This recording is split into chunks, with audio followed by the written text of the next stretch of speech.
I will recording a message also screen share it.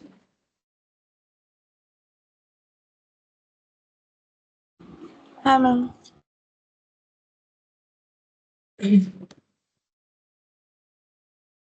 So last class हम लोगों ने ये जॉइंट वेंचर वाला स्टार्ट किया था AS27, ठीक है। तो इसमें 3 तरीके का फॉर्म होता है जॉइंट वेंचर में, जेसीओ, जेसीए, जेसीई। इसी के हिसाब से हमें अकाउंटिंग करना था, जिसमें मैंने इलास्ट्रेशन 1 करवा दिया था। अभी हम लोग इलास्ट्रेशन 2 से करेंगे। वो भी मैंने थोड़ा बहुत बता दिया था, ठीक है। But good evening ma'am. Good evening. But electricity issues के वजह से वो पूरा नहीं कर पाए थे, ठीक है। तो ये थोड़ा थोड़ा पढ़ के मैंने बताया था, ठीक है। थोड़ा क्या क्वेश्चन पूरा ही पढ़ लिया था, ठीक है। एक बार फिर से बताना ही पड़ेगा। देखो यहाँ पर बोला है कि A Limited, B Limited and C Limited decided to jointly construct a pipeline to transport the gas from one place to another that was manufactured by them for the purpose following expenditure was incurred. Building 12 lakh to be depreciated at 5% per annum. Pipeline 60 lakh का लगा है, जिसपे depreciation 15% लगेगा. Computers and other electronics for 3 lakh to be depreciated at the rate of 40% per annum, and various vehicle 9 lakh to be depreciated 20%. तो ये assets इन्होंने use किया है. They also decide to equally bear the total expenditure incurred on the maintenance of the pipeline that comes to 6 lakh. तो ये 6 lakh rupees का पूरा खर्चा होगा ये पाइपलाइन को मेंटेन करने के लिए, जो कि ये तीनों इक्वली करने वाले हैं, यानी 2 लाख 2 लाख 2 लाख करके, ठीक है। अब ये क्या कर रहे, कंस्ट्रक्ट कर रहे पाइपलाइन। तो इसका मतलब ये कौन से वाले प्रोसेस के साथ, मतलब कौन से वाले फॉर्म के साथ मैच हुआ था, वो भी हम लोगों ने आइडेंटिफाई किया था, ये वाला। अगर जॉइंटली कंस्ट्रक्ट कर रहे एसेट, फिर उसे मेंटेन करने का only expenses on joint assets are shared in agreed ratio, जैसे कि ये वाला 6 लाख कैसे शेयर होगा, 6 लाख इक्वली शेयर होगा, ठीक है। और ये agreement to jointly construct and maintain an asset to generate revenue. तो ये पाइपलाइन जो ये लोग कंस्ट्रक्ट कर रहे हैं, इसको मेंटेन करेंगे ताकि रेवेन्यू जनरेट कर पाए। मतलब ये फॉर्म इलास्ट्रेशन 2 हमारा जेसीए वाला है। इसमें हमें क्या करना है, कोई सेपरेट एंटिटी नहीं क्रिएट होता है। इसमें अकाउंटिंग कैसे करना है, जेसीए में मैंने यहाँ पर दिखाया था। यहाँ पर हमें कॉन्सोलिडेटेड बैलेंस शीट, पीएल, ये सब बनाना है। Here we have to prepare consolidated PL and balance sheet separately in the individual books of venturer, ठीक है। वेंचरर के बुक्स में सेपरेटली भी बनाएंगे, ठीक है, और बैलेंस शीट का कॉन्सोलिडेशन फॉर्म भी बनाएंगे। कॉन्सोलिडेट बैलेंस शीट पीएल तो बनाएंगे और सेपरेटली भी बनाएंगे। और हमें, मैंने बोला था रेफर क्वेश्चन, मतलब क्वेश्चन से ये वाला पॉइंट हम लोग सीखेंगे, ठीक है। तो फिर क्वेश्चन से यहाँ पर इलास्ट्रेशन 2, ठीक है।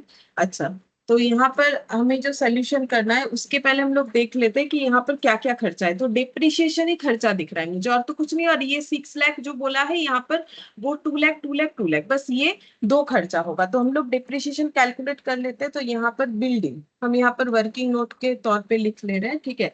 बिल्डिंग है यहाँ पर टोटल 12 लाख, उस पर डिप्रिशिएशन लगेगा 5%। तो 12 लाख माइनस 5%, ऐसे करके लिख दे रहे हैं। तो 12 लाख पे 5% यानी कितना हो जाएगा, पूरा ही लिख लेते हैं, क्योंकि मुझे डिप्रिशिएशन का डेटा भी चाहिए और बचा हुआ वैल्यू भी चाहिए।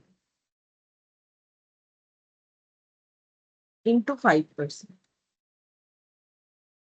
तो 12 लाख का 5% 60,000 होता है। तो डिप्रिशिएशन 60,000 हो जाएगा, मतलब 12 लाख माइनस 60,000, ठीक है। तो यहाँ पर आंसर आ जाएगा हम लोग का, ये आया था 11,40,000, ठीक है।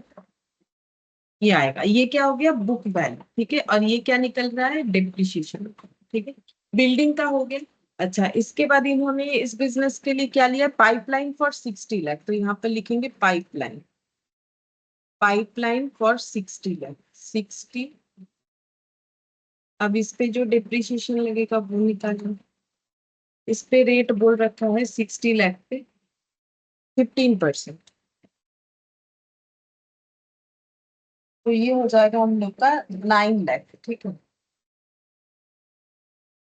60 लाख माइनस 15 6, हाँ 90, यानी 9 लाख।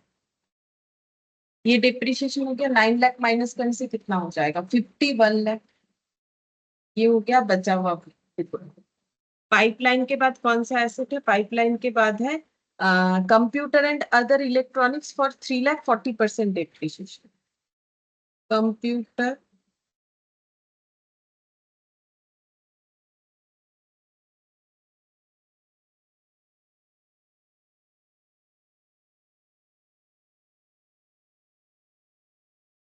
फिर आप तो नहीं करते। ऑप्शन में संजय जी आपका नहीं होगा, सी वाला।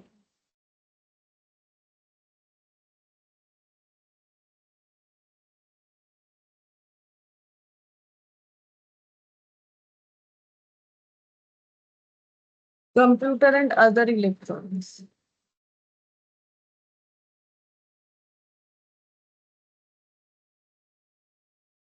Computer and other electronics 3 lakh depreciated 40%।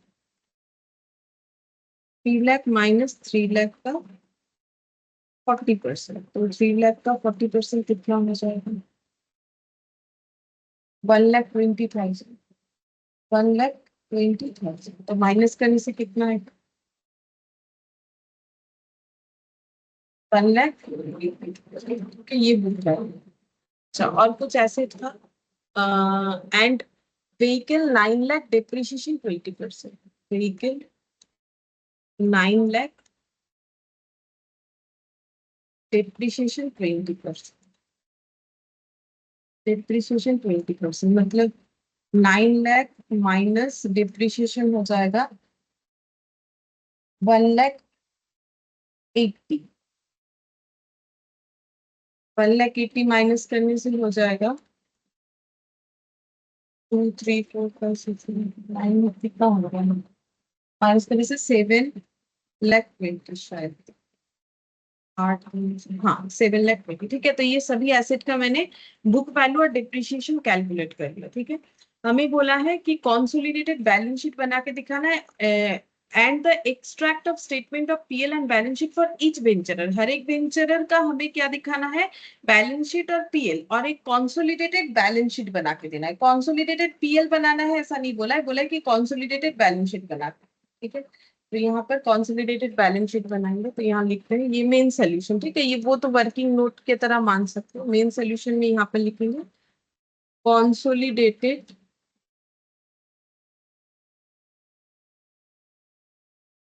Balance sheet.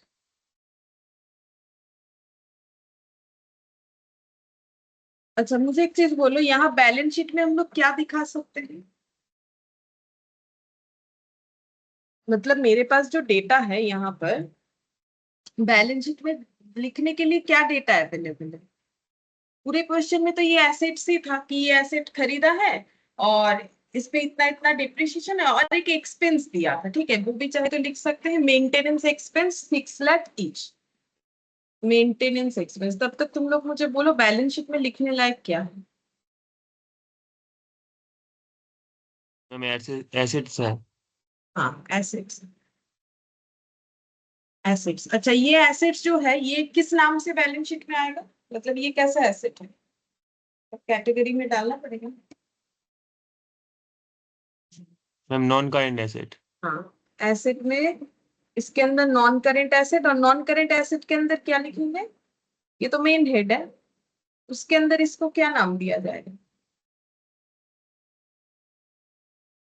PPE, property plant equipment. हाँ प्रॉपर्टी मैम। Plant equipment. ठीक है, ये तो 12 में किए होगे ना, प्रॉपर्टी प्लांट इक्विपमेंट। ठीक है, ये। अच्छा, अगर यहाँ एसेट लिखेंगे तो यहाँ पर क्या आता है? यहाँ तो एसेट आ गया, यहाँ पर जो हेडिंग होता है उसका नाम क्या होता है? Equity and liability. Equity and liabilities.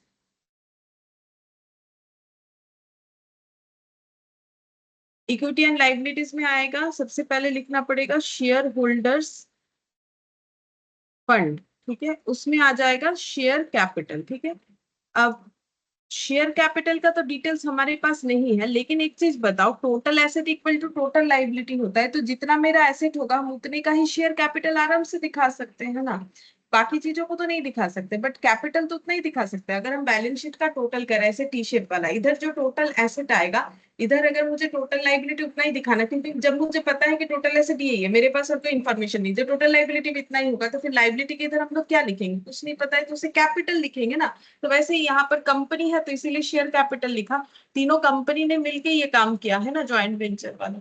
तो अब हम लोग यहाँ पर एसेट का डिटेल्स करेंगे, तो ये नोट्स नंबर 1 बन जाएगा, ये नोट नंबर 2 बन जाएगा। ठीक है, अच्छा, तो अब हम लोग नोट्स टू अकाउंट्स बनाएंगे।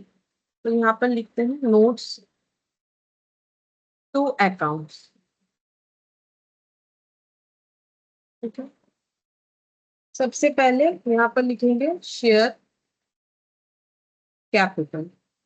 इस पे कुछ डिटेल्स नहीं लिख पा रहे हैं हम लोग कि कितना इशूड है, सब्सक्राइब है, वो सब तो कुछ डिटेल्स है नहीं। ठीक है, तो शेयर कैपिटल सारे को वेंचर का, ए लिमिटेड, बी लिमिटेड और सी लिमिटेड का। ठीक है, यहाँ पर लिखेंगे, लेकिन शेयर कैपिटल के लिए हमें पहले क्या पता करना पड़ेगा कि टोटल एसेट कितना है, तब उसको डिस्ट्रीब्यूट करके यहाँ लिखेंगे। समझ जाओगे, पहले इतना लिख के रखो फिर हम बताते हैं। एसेट का डिटेल्स हमें पता है, वो हम लोग लिख लेंगे। ठीक है, तो एसेट लिखेंगे, अब ये ऐसे ही रहने देंगे। ठीक है, अभी हम लोग एसेट को लिखेंगे।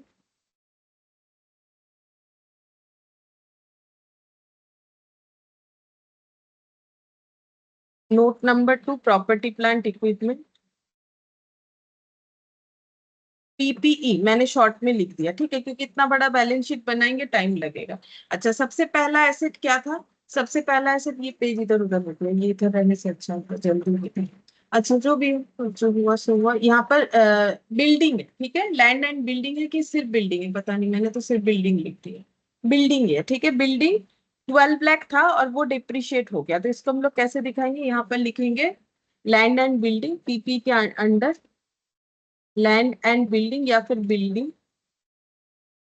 ठीक है, इसमें भी हमें क्या करना पड़ेगा? सभी कोवेंचरर का अलग अलग दिखाना पड़ेगा। क्यों? क्योंकि हमारा फॉर्मेट में वही बोला गया है। ये हम क्यों दिखा रहे हैं, सारे कोवेंचरर का नाम क्यों दिखा रहे हैं? क्योंकि देखो यहाँ पर जेसीए जो फॉर्मेट है उसमें क्या बोला है, कैसे करके प्रिपेयर करना है। Here we have to prepare consolidated PL and balance sheet, जिसमें से क्वेश्चन हमें कंसोलिडेटेड बैलेंस शीट बनाने बोला है।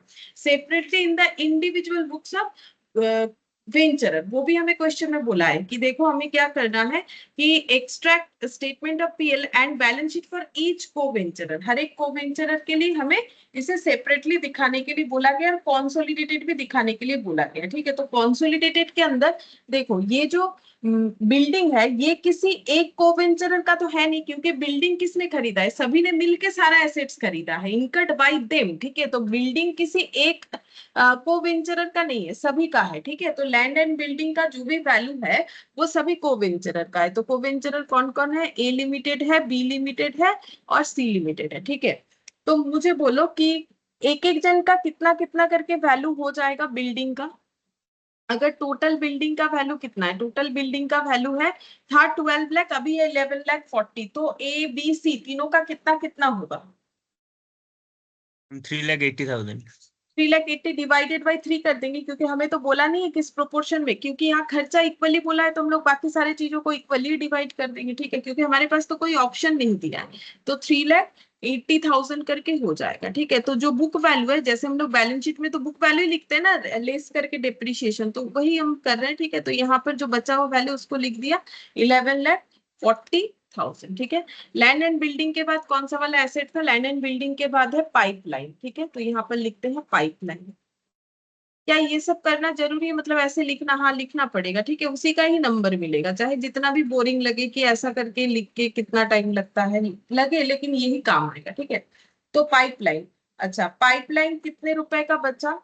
मतलब बुक वैल्यू कितना था उसको डिवाइडेड बाई 3 करना है, तो पाइपलाइन है 51 लाख। 51 लाख को डिवाइडेड बाई 3 करके देख लो कितना होता है, उतना ही लिखते हैं। कितना होगा? हम 17 लाख। 17 लाख करके। अच्छा, पाइपलाइन के बाद कौन सा एसेट था? पाइपलाइन के बाद था कंप्यूटर एंड अदर इलेक्ट्रॉनिक।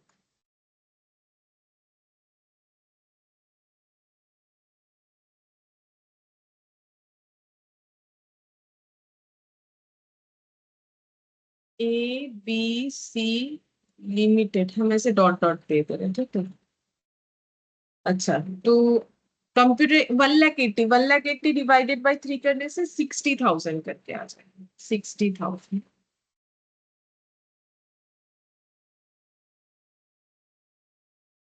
1,80,000। उसके बाद vehicle A B C, vehicle vehicle vehicle यहाँ पर कहाँ चला गया, ये रहा। 9 लाख था, उस पर डिप्रिशिएशन 20%, 1,80,000 बचा था शायद 7,20,000। देख लेते हैं एक बार। हाँ 7,20,000, तो 7,20,000 डिवाइडेड बाई 3,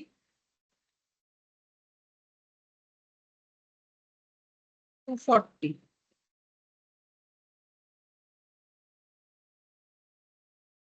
ठीक है, तो ये हो गया 2,40,000। अब ये सारे एसेट्स का टोटल करना पड़ेगा। यहाँ पर गलती से मैंने इसको बंद कर दिया, ये बंद करने से नहीं होगा, ये टोटल एसेट का वैल्यू होगा। तो टोटल एसेट का वैल्यू देख लो कितना होता है, मुझे बताओ, हम देखते हैं।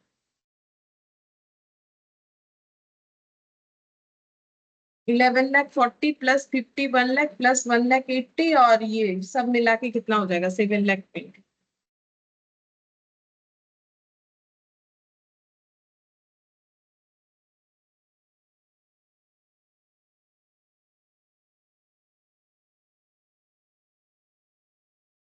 कोई भी कैलकुलेटर नहीं चला रहे थे, क्या कर रहे हो, सिर्फ बैठे भी।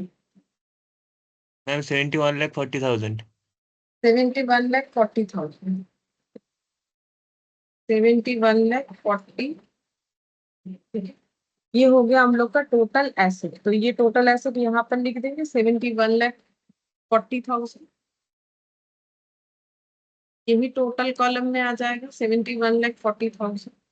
और क्योंकि इतना मेरा टोटल एसेट है, तो फिर टोटल लाइबिलिटी भी कितना हो जाएगा, 71,40,000। लेकिन टोटल लाइबिलिटी में नाम क्या लिखे, क्योंकि बाकी किसी लाइबिलिटी का हमें पता ही नहीं है कि कुछ क्रेडिटर है कि क्या है, कुछ नहीं पता। तो सिंपल कैपिटल लिखेंगे, क्योंकि कंपनी था तो उसमें शेयर कैपिटल लिखेंगे। ठीक है, इसके बाद हमें बोला है हर एक को वेंचरर का हमें जो है पीएल और बैलेंस शीट बना के दिखाने के लिए बोला गया है। ठीक है, यहाँ पर बोला है and the extract of statement of PL and balance sheet for each को वेंचरर, मतलब A limited, B limited, C limited, तीनों का जो है हमें अलग से एक्सट्रैक्ट पीएल और बैलेंस शीट बनाने के लिए बोला। एक्सट्रैक्ट तो बोलेगा क्योंकि सारा डिटेल्स तो है, तो हम एक ही को वेंचरर का बना के दिखाएंगे,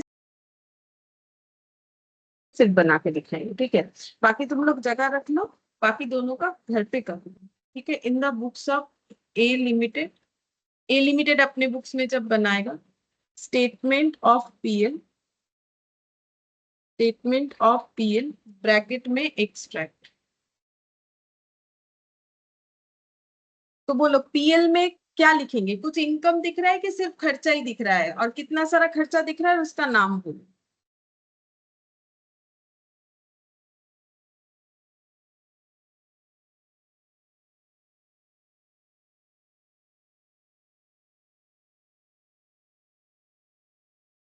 तो बोलो।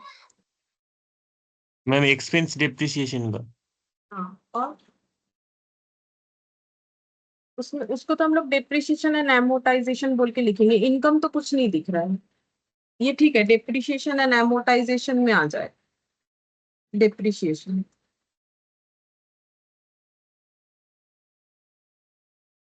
और एक खर्चा, मैम खरीदने का, वो जो एसेट है उसको खरीदने का खर्चा। नहीं उसको मेंटेन करिए, हाँ मैम, 6 लाख मेंटेन ईच। करने।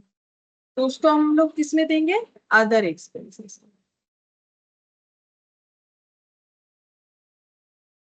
ये अदर एक्सपेंसेस हेड में आएगा ना। तो ये बोला है कि 6 लाख ईच ईयर, तो एक एक जन का कितना होगा, पूरे साल में 6 लाख, और ये खर्चा सभी में इक्वली डिवाइड होगा। तो 3 को वेंचरर है, तो 6 लाख अगर तीनों में इक्वली डिवाइड होगा तो कितना करके हो जाएगा, 2 लाख। और डिप्रिशिएशन में एक के इसमें हिस्से में कितना जाएगा, बता सकते हो, डिप्रिशिएशन में एक के हिस्से में कितना जाएगा, कैलकुलेट करके बताओ कितना जाएगा। ठीक है, हम तब तक यहाँ पर बैलेंस शीट का भी स्ट्रक्चर बना रहे हैं।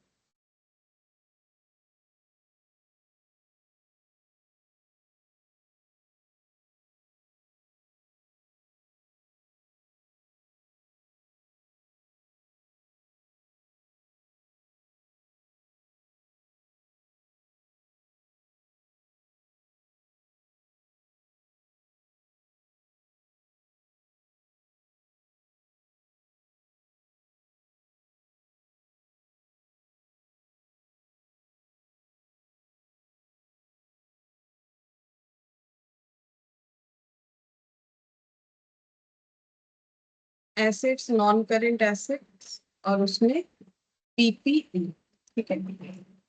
अच्छा, अब नोट्स टू अकाउंट्स बनाते हैं। नोट्स टू अकाउंट,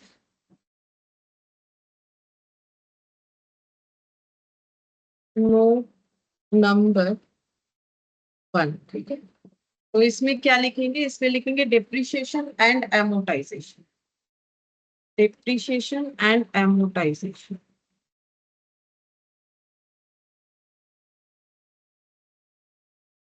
कुछ समझ में आया कैसे होगा? तो ए को क्या क्या डिप्रिसिएशन का खर्चा? ये land and building, pipeline, computer and other electronic vehicle. लेकिन ए कितना लेगा? ये वाला, ये 3,80,000। 4,20,000 सॉरी, ये तो वैल्यू है। ठीक है, बात 4,20,000।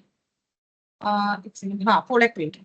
तो यहाँ पर सही बात, ये जो यहाँ पर है ना एसेट, तो यहाँ डिप्रिशिएशन मैंने निकाला। ये जो डिप्रिशिएशन का हेडिंग, ये सबको डिवाइडेड बाय 3 करने से तो एक एक जन के हिस्से में कितना जाएगा पता चल जाएगा। तो सभी का उतना 4,20,000। सही बात, 4,20,000। तो यहाँ पर डिप्रिशिएशन एंड एमोटाइजेशन, सबसे पहले बिल्डिंग, फिर पाइपलाइन, फिर कंप्यूटर और व्हीकल। तो सभी का डिवाइडेड बाय 3 करना पड़ेगा। तो 60,000 डिवाइडेड बाय 3 मतलब 29 लाख डिवाइडेड बाय 3 यानी 3 लाख। 20,000, 3 लाख, 40,000, और ये हो जाएगा 60,000, 40,000। हाँ, 40, 60, 20 और 3 लाख। ठीक है, तो ये हो गया 20, 3 लाख, 40 और 60। तो 40, 60, 1 लाख, 3 लाख, 2 लाख 40, सॉरी 4,20,000, 4 लाख। ये हो जाएगा डिप्रिशिएशन एंड एमोटाइजेशन। और note number 2, other expense. Other expenses में मेंटेनेंस एक्सपेंस। ठीक है, चाहो तो पाइपलाइन मेंटेनेंस बोल के लिख सकते हैं। 2 लाख हो जाएगा। ठीक है, क्योंकि 6 लाख पर ईयर, तो एक एक जन का हो जाएगा 3 डिवाइड करने से 2 लाख। ठीक है, तो ये 4,20,000 और ये 2 लाख। 4,20,000 और ये हो गया 2 लाख। ठीक है, अब एक्स्ट्रैक्ट इसे ऐड वैड नहीं करेंगे। क्यों? क्योंकि हमें तो नहीं पता इसके अलावा भी कोई खर्चा है कि नहीं। ठीक है, इसके अलावा इनकम तो पता ही नहीं है। तो एक्सट्रैक्ट, जब ये पूरा बनेगा ही नहीं तो इसे एक्सट्रैक्ट बोलेंगे। कुछ कुछ चीजों को लेके किया गया है। अब बैलेंस शीट एक्सट्रैक्ट में हमारा आ जाएगा यहाँ पर जो है पीपीई। ठीक है, तो पीपीई लिख लेते हैं, नोट नंबर 3। Note number 3। ठीक है, पीपीई। पीपीई में क्या आएगा? वही बिल्डिंग, पाइपलाइन, कंप्यूटर और व्हीकल। ये डिप्रिशिएशन के लिए था। ये हो जाएगा बुक वैल्यू।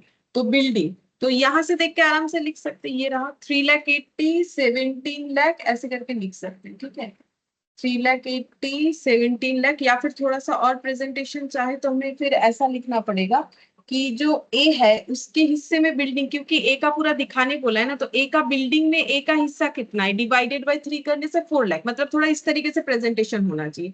तो बिल्डिंग 4 लाख। ठीक है, बिल्डिंग हो जाएगा 4 लाख। थोड़ा सा ऊपर लिख लेते हैं तो हो जाएगा। ये हो गया बिल्डिंग, लेस कर देंगे डेप्रिशिएशन। ठीक है, अब डेप्रिशिएशन का कितना हिस्सा जाएगा यहाँ से देख के लिख देते हैं, 20,000। ठीक है, 4 लाख में कितना जाएगा? 20,000 ही जाएगा। चाहो तो रेट भी लगा के देख सकते हो, वो 20,000 ही आएगा। ठीक है, ये 4 लाख पे अगर हम लोग 5% लगाएंगे तो 20,000 ही आ जाएगा।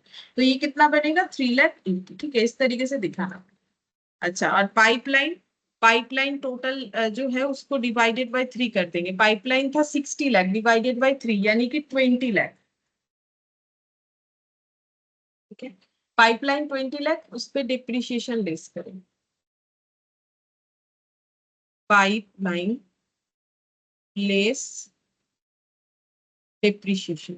डेप्रिशिएशन कितना हो जाएगा यहाँ पर देखने से ही पता चलेगा। ए का है 17 लाख, तो 3 यहाँ पर लाख मैम। 17, हाँ 17 लाख भी लिख सकते हैं और डायरेक्टली वहां से देख के वो जल्दी होगा, अदरवाइज जो है वहां से परसेंटेज भी लगा सकते हैं। तो 3 लाख, अच्छा सॉरी, 17, डिप्रिसिएशन होगा 3 लाख। हाँ डिप्रिशिएशन को तो बुक वैल्यू है, नीचे तो पीएल में देखना चाहिए। तो माइनस करने से कितना हो जाएगा 70। फिर कंप्यूटर, कंप्यूटर में एक का हिस्सेदारी, कंप्यूटर टोटल है हम लोग का 3 लाख, 3 लाख बाई 3 मतलब 1 lakh. Computer 1 lakh less depreciation, less depreciation. Computer पे डिप्रिशिएशन यहाँ पीएल में दिख जाएगा 40,000, तो 60,000। और व्हीकल लेस डिप्रिशिएशन, तो व्हीकल का डिप्रिशिएशन है 60,000 और व्हीकल का यहाँ पर बुक वैल्यू यहाँ देख लेते हैं 9 लाख, 9 लाख डिवाइडेड बाई 3 मतलब 3 लाख। तो 3 लाख माइनस 60,000 कितना हो जाएगा? 2 लाख 40 मैम। 2 लाख 40। अब इसका टोटल लगाना पड़ेगा 23 लाख 80,000। 23 लाख 80। ठीक है, ये हो गया ए का, यहाँ पर ऐसे 23 लाख 80,000। ठीक है, अब ऐसा मत सोचो कि हम लोगों ने वहां शेयर कैपिटल लिखा था यहाँ नहीं। तो शेयर कैपिटल पूरे ऑर्गेनाइजेशन का होता है, उसमें हिस्सेदारी लेने वाला किसी एक का थोड़ी ना होता है। वैसे भी ए का कितना शेयर कैपिटल हो तो बताया भी नहीं है हमें कि हम लोग लिख पाए, तो यहाँ पर ये एक्सट्रैक्ट ही बनेगा। मतलब इसमें हम लोग और यहाँ जो है शेयर कैपिटल 23 लाख 80 ऐसा नहीं लिख सकते। ठीक है, ऐसा नहीं चलेगा। तो ये जो है ना, ये सब दिखाने का मतलब ये क्या बोले, मतलब फालतू का ये लिख के दिखाना पड़ेगा, इतना हम बोल सकते हैं। क्यों? क्योंकि ये 27 हमें बोल रहा है, तो फिर ये ऐसे अलग अलग प्रेजेंटेशन मतलब फालतू इसीलिए बोल रहे हैं, फालतू नहीं है। जो रूल्स है वो हमें दिखाना पड़ता है। एक्चुअली क्या है कि हमें ये इसीलिए दिखाना है क्योंकि हमें एस बोल रहा है। बाकी ये है तो आसान चीज ना, बस एक ही चीज को लिखो, ठीक है, या फिर छोटी छोटी चीजों को डिस्ट्रीब्यूट करके दिखाओ। ठीक है,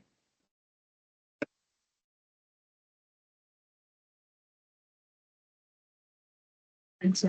अब यहाँ पर हम एक ही करके दिखा दिए। ये कॉन्सोलिडेटेड वाला तो पूरा किया, ये एक्सट्रैक्ट बैलेंस शीट ए का दिखा दिया। ठीक है, ए का इस तरीके से, सेम इस तरीके से बी का भी बनेगा, तो सेम आंसर आएगा। देखो बी का भी कितना है 4,20,000 और 2 लाख। ठीक है, तो बी का भी उतना ही आएगा क्योंकि सभी का तो हिस्सेदारी बराबर है, 4,20,000 और 2 लाख, बस ऊपर नाम लिख देना है बी। ठीक है, बैलेंस शीट भी वही आ जाएगा 23,80,000 क्योंकि सबका सेम हिस्सेदारी 3 डिवाइडेड बाई 3 हर एक चीज। ठीक है, कुछ तो अलग है नहीं। सेम तरीके से नोट्स टू अकाउंट्स बनेगा, सेम तरीके से सी का बनेगा और नोट्स टू अकाउंट्स बनेगा। तो तुम लोग चाहो तो ये कॉपी में करना, नहीं तो मत करना, कोई फर्क नहीं पड़ता है। बट याद रखना पड़ेगा कि जब हमें ईच कोवेंचर बोलेगा तो हमें सभी का दिखाना पड़ेगा, क्योंकि यहाँ पर सेम ही है, तो इसीलिए हम इसको नहीं दिखा रहे। बी और सी का सेम होगा तो वो तुम लोग कर लेना। ठीक है, बी एंड सी सेम होगा। ठीक है, तो वो तुम लोग अपने प्रैक्टिस के लिए चाहो तो कर लेना। ठीक है, और नहीं भी करते हो तो वैसे कुछ फर्क नहीं पड़ेगा क्योंकि कुछ अलग अमाउंट तो निकलने वाला है नहीं। अच्छा, अब हम लोग नेक्स्ट चलते हैं एग्जाम्पल नंबर 3 में। ठीक है, इलास्ट्रेशन 3। इलास्ट्रेशन 3 में क्या बोला है? बोल रहा है कि A limited, A UK based company, A limited एक यूके बेस्ड कंपनी है, entered into joint venture with B limited. अच्छा, तो ए लिमिटेड ने बी लिमिटेड के साथ जॉइंट वेंचर शुरू किया है। ठीक है, in India, B limited India में है। अच्छा, फिर क्या बोल रहा है?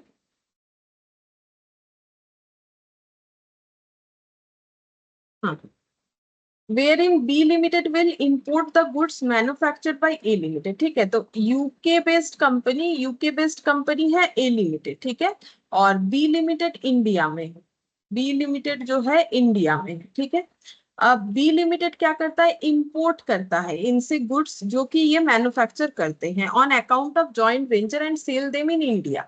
तो जॉइंट वेंचर की तरफ से मतलब एक कंपनी, दो कंपनी ने जॉइंट वेंचर स्टार्ट किया जिसमें से एक कंपनी मैन्युफैक्चर करता है, दूसरा कंपनी बेचता है। A limited and B limited agreed to share the expenses and revenues in the ratio 5:4। तो बोला है कि ए लिमिटेड बी लिमिटेड ने अपने अंदर एक एग्रीमेंट कर लिया, एग्री कर लिया है उन्होंने कि हाँ हम लोग जो एक्सपेंसेस और रेवेन्यू होगा वो हम लोग 5:4 में शेयर करेंगे, where as profit are distributed equally, लेकिन प्रॉफिट को हम लोग इक्वली शेयर करेंगे, ठीक है, जो प्रॉफिट होगा। और रेवेन्यू मतलब सेल, सेल, ठीक है, रेवेन्यू और प्रॉफिट एक चीज नहीं होता, रेवेन्यू मतलब सेल, बेच के जो प्रॉफिट हुआ उसको मतलब बेचने से जो प्रॉफिट होगा उसको प्रॉफिट, जैसे 10 रुपए का चीज हम लोगों ने 12 रुपए में बेचा, 2 रुपए प्रॉफिट, तो इसको बोलते हैं रेवेन्यू यानी कि सेल, और इसको हम लोग बोलेंगे प्रॉफिट। तो प्रॉफिट कैसे डिवाइड होगा 1:1 में, रेवेन्यू कैसे डिवाइड होगा 5:4 में, ये बोल दिया है। A Limited invested 49% of total capital but has equal share in all the asset and is equally liable for all the liabilities of the joint venture.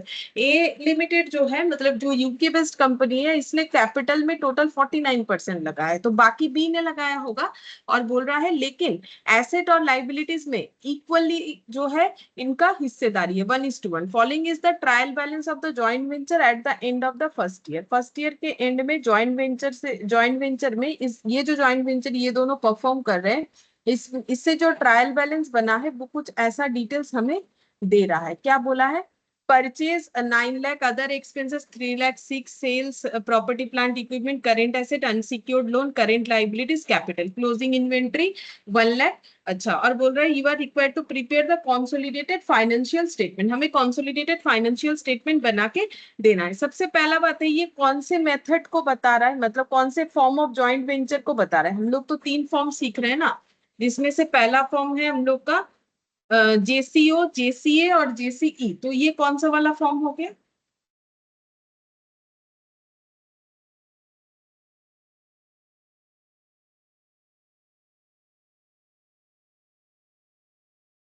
बोलो ये कौन सा वाला फॉर्म है?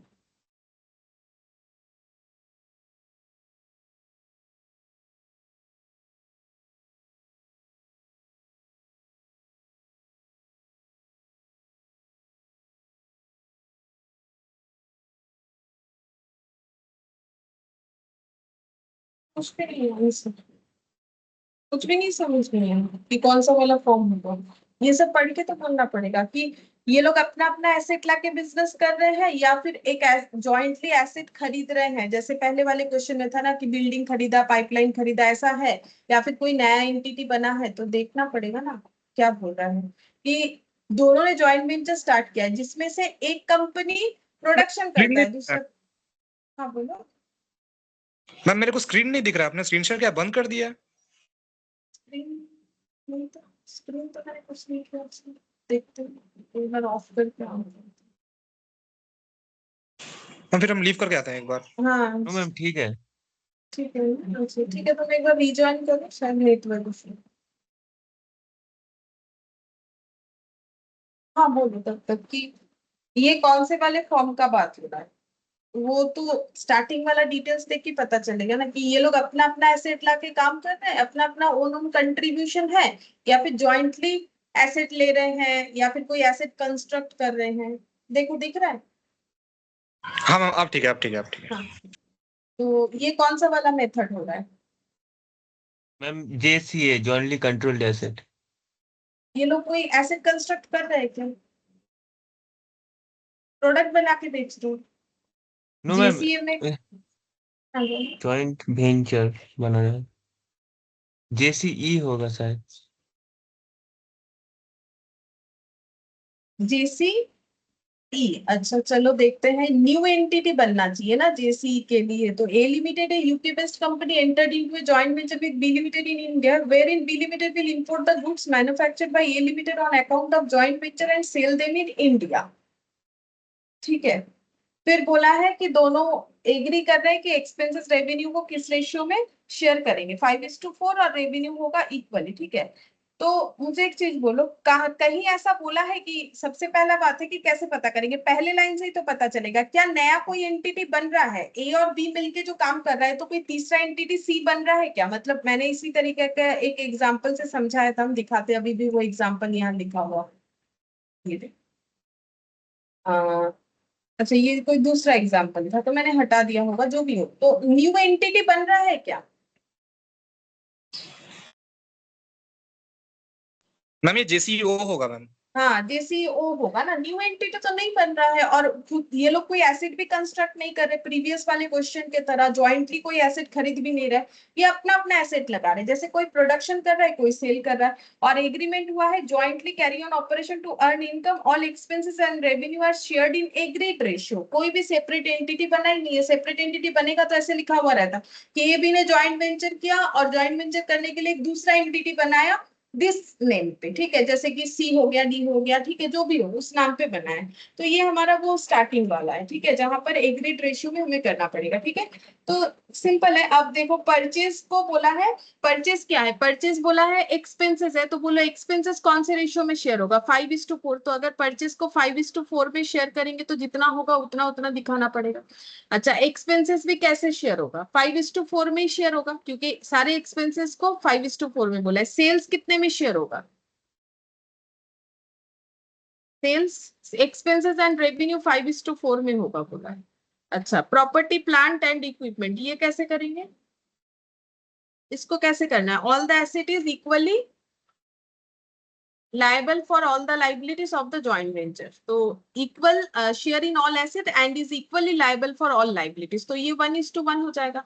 current asset 1:1 हो जाएगा। unsecured loan ये भी 1:1 हो जाएगा, क्योंकि एसेट लाइबिलिटी 1:1 में बोला है, करेंट लाइबिलिटी ये भी 1:1 में हो जाएगा। तो क्वेश्चन हमें खुद बता दिया है कि कितना कितना करके डिस्ट्रीब्यूट करना है, क्या क्या रेशियो फॉलो करना है, तो वही रेशियो फॉलो करके ये सबको हम लोग डिस्ट्रीब्यूट कर देंगे। करने के बाद क्या बनाने के लिए बोल दिया है, अच्छा क्लोजिंग स्टॉक को भी कैसे डिस्ट्रीब्यूट करेंगे, क्लोजिंग स्टॉक तो एसेट होता है, एसेट को equally 1:1। You are required to prepare consolidated financial statement. अब फाइनेंशियल स्टेटमेंट मतलब क्या क्या बनेगा,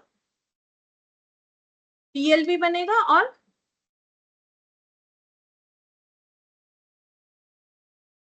फाइनेंशियल स्टेटमेंट मतलब क्या होता है,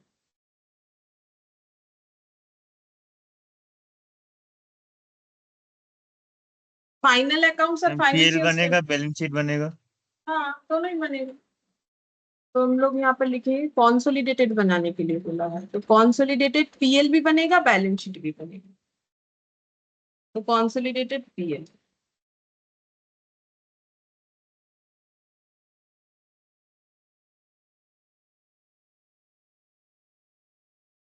पर्टिकुलर्स, सबसे पहले नो इसमें क्या आता है, पीएल में रेवेन्यू फ्रॉम ऑपरेशन, ठीक है, ये जो 12 में पढ़े हो ना वही वाला स्ट्रक्चर है। अगर किसी को याद नहीं है तो हम अपना क्लास शेयर कर देंगे, या फिर देख सकते हो जिनके पास क्लास अगर है तो, ठीक है, नहीं तो अगर चीज याद है फॉर्मेट याद नहीं है तो फॉर्मेट शेयर कर देंगे, ठीक है। Revenue from revenue from operation. अच्छा अदर इनकम तो कुछ था नहीं, इनका इनकम क्या है, यहाँ पर सेल बोला है, सिर्फ सेल के अलावा तो कोई इनकम बोला नहीं है, तो अदर इनकम तो आएगा नहीं, तो इनकम में सिर्फ सेल आएगा, ठीक है। यहाँ पर लिख देंगे, यहाँ लिखेंगे टोटल इनकम। अच्छा फिर यहाँ पर एक्सपेंसेस का हेड करेंगे, एक्सपेंसेस का हेड में क्या क्या आ जाएगा, सबसे पहले होता है, देखो हम तो बोले हैं ऐसे याद करने के लिए, ठीक है, तुम लोगों ने कैसे 12 में याद किया या फिर मेरे पास अगर कभी किया है ये फाइनेंशियल स्टेटमेंट, तो सीपीसी ईएफडीओ हम तो ऐसे याद करने के लिए बोलते हैं। O for other expenses, D for depreciation and amortisation, ठीक है, ए फॉर फाइनेंस चार्जेस, ठीक है, E for employee benefit expenses, C for change in inventory, P for purchase of stock in trade, C for consumption of raw material, शायद ये वाला है, ठीक है। तो हमारे पास इसमें से अवेलेबल क्या है, तो हमें बोला है परचेज, तो परचेज रख सकते हैं, ठीक है, ये परचेज रख लेंगे इसमें से, तो ये परचेज लिख लेते हैं। तो ये कौन सा वाला परचेज है, ये purchase of stock in trade.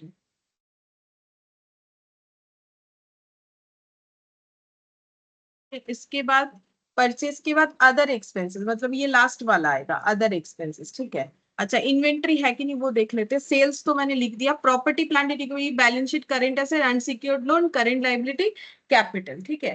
तो इसके बाद अदर एक्सपेंसेस लिखेंगे और चेंज इन स्टॉक ये भी लिखेंगे, चेंज इन इन्वेंट्री, तो ये A B, change in inventory. Change in inventory क्या होता है, ओपनिंग माइनस क्लोजिंग स्टॉक करना पड़ता है, यहाँ पर हो जाएगा अदर एक्सपेंसेस, ठीक है। इसमें हम लोग नोट्स बना लेंगे, नोट्स में 2 3 4, ठीक है, ये बन गया। ये टोटल टोटल एक्सपेंस और थर्ड नंबर पे प्रॉफिट बिफोर टैक्स, ये ए ये बी, ठीक है, तो ए माइनस बी ये निकालेंगे। अच्छा, रेवेन्यू फ्रॉम ऑपरेशन कितना लिखना पड़ेगा, ये 13,05,000 टोटल जो है लिख दिया, 13,05,000, ठीक है। Purchase of stock in trade, तो परचेज कितना है 9 लाख, तो ये 9 लाख लिख देंगे। चेंजेस इन इन्वेंट्री क्या होता है, ओपनिंग माइनस क्लोजिंग स्टॉक करना पड़ता है, ओपनिंग माइनस क्लोजिंग स्टॉक, तो ओपनिंग है नहीं क्वेश्चन में बट क्लोजिंग है, कितना 1 लाख, तो 0 माइनस 1 लाख करने से कितना आएगा, नेगेटिव में 1 लाख आ जाएगा, ठीक है। अदर एक्सपेंसेस में हम लोग का ये वाला आएगा, ये जो लिखा हुआ है 3,06,000, तो इसका टोटल करने से कितना आएगा, 9 लाख माइनस 1 लाख, 8 लाख, 8 लाख और 3 लाख, मतलब 11,06,000, और 11,06,000 और 13,05,000 माइनस करने से कितना हो जाएगा,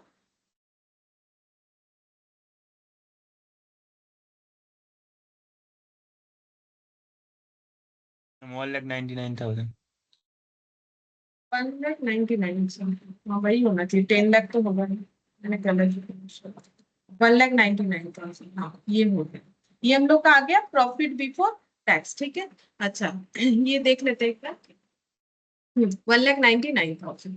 अच्छा, उसके बाद हम लोग कॉन्सोलिडेटेड बैलेंस शीट बनाएंगे, तो यहाँ पर बना लेते हैं consolidated balance sheet, consolidated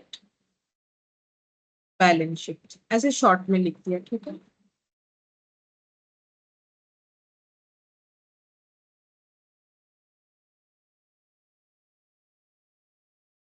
particulars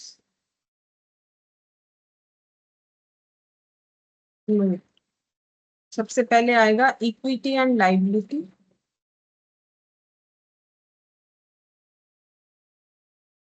इसमें आ जाएगा share holders fund,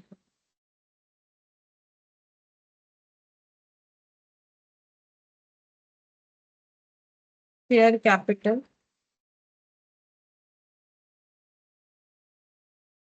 reserve and surplus आएगा, रिजर्व एंड सरप्लस इसीलिए आएगा क्योंकि ये जो प्रॉफिट आया ये यहीं पर आएगा, ठीक है, रिजर्व एंड सरप्लस में।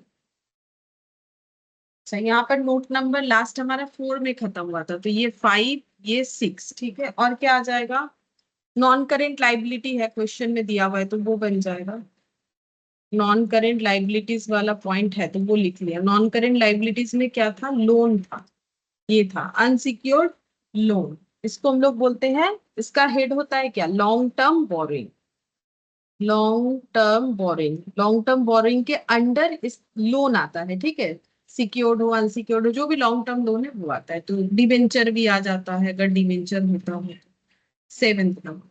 अच्छा, फिर करेंट लाइबिलिटीज, करेंट लाइबिलिटीज, अब करेंट लाइबिलिटीज में वैसा कोई नाम नहीं है, ठीक है, कि क्रेडिटर है कि कुछ और, डायरेक्ट करेंट लाइबिलिटीज ही दे दिया है, तो फिर ये 8th नंबर में यहाँ पर वही डायरेक्ट वैल्यू लिख देंगे और कुछ है नहीं। और एसेट्स, एसेट्स में नॉन करेंट एसेट्स, इसमें है पीपीई, ये रहा पीपी, ठीक है, मैंने शॉर्ट में लिख दिया पीपी, तो एसेट में यही था, पीपी था। ओ अच्छा, करेंट एसेट भी है 2 लाख, करेंट एसेट।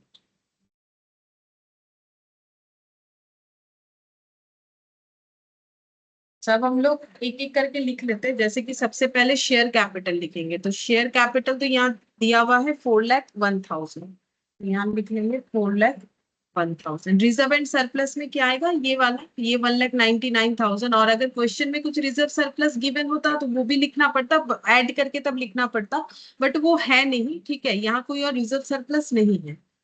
फिर अनसिक्योर्ड लोन है 2 लाख, लॉन्ग टर्म बोरिंग में अनसिक्योर्ड लोन चला जाएगा 2 लाख और करेंट लाइबिलिटी था 1 लाख। ठीक है, अब ये सबको ऐड करके देखना है कितना हो जाएगा, 3 लाख 4,99,000 और ये हो गया 4,01,000। टोटल करने से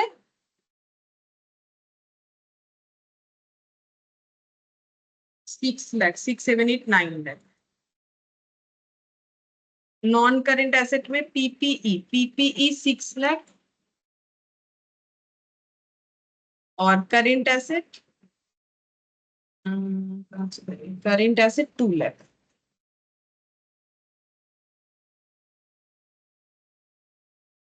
अच्छा, नेक्स्ट तो क्या बच गया? अच्छा, करेंट एसेट में क्लोजिंग स्टॉक भी तो आएगा ये वाला। ठीक है, तो करेंट एसेट का मुझे 2 पार्ट करना पड़ेगा, तो 10 और 11 2 पॉइंट आएगा इसमें। ये हटाना पड़ेगा 10।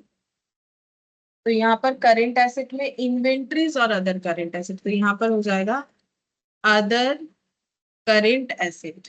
मतलब ये जो दिया हुआ है क्वेश्चन में उसको अदर करेंट एसेट मान लेते हैं, जिसका कोई नाम नहीं दिया हुआ है, और एक इन्वेंट्रीज दिया हुआ है हमें क्वेश्चन में, यानी कि स्टॉक। तो क्लोजिंग स्टॉक है हम लोग का 1 लाख, तो 1 लाख और ये हो गया 6 और 2 8 और 1 9, ये हो गया हम लोग का 9 लाख एंड 9 लाख। अच्छा, अब हमें इसका नोट्स टू अकाउंट्स बनाना है। हम नोट्स टू अकाउंट्स बना के दिखाएंगे वन से पूरा जो भी है, ठीक है, कि किस तरीके से उसे प्रेजेंट करना। तो यहाँ पर नोट्स, पहला रेवेन्यू फ्रॉम ऑपरेशन, इसको कैसे दिखाना पड़ेगा, रेवेन्यू फ्रॉम ऑपरेशन। इसमें क्या है, सेल्स है। ठीक है, अब सेल्स किसका होगा, सेल्स जो है ए बी दोनों का होगा। तो सेल्स को कैसे डिस्ट्रीब्यूट करने बोला है, रेवेन्यू को 5:4 में। तो 13,05,000 को 5:4 में डिवाइड करो, देखो कितना होता है। वो प्रेजेंट करके यहाँ दिखाना जरूरी है। ठीक है, टोटल है 13,05,000। ठीक है, टोटल कितना है 13,05,000। इसको हमें कैसे दिखाना है, कैसे डिस्ट्रीब्यूट करना है, 5:4 करके देखो कितना होता है। ए का 7,25,000 चलो, और और बी बी का कैसे, 5,80,000। 5,51,000। ठीक है, ये हो गया हम लोग का 13,05,000। ठीक है, अच्छा ये बन गया। अच्छा, उसके बाद नोट नंबर 2 में परचेज, परचेज को कैसे डिस्ट्रीब्यूट करना है ए और बी में। तो एक्सपेंसेस को वही 5:4 में बोला है, तो 9 लाख को 5:4 में डिस्ट्रीब्यूट करना पड़ेगा। तो कितना हो जाएगा, 5 लाख और 4 लाख। 5 लाख और 5 लाख, और ये हो जाएगा 9। अच्छा, परचेज के बाद देखते हैं कौन सा नोट्स। परचेज के बाद change in inventory,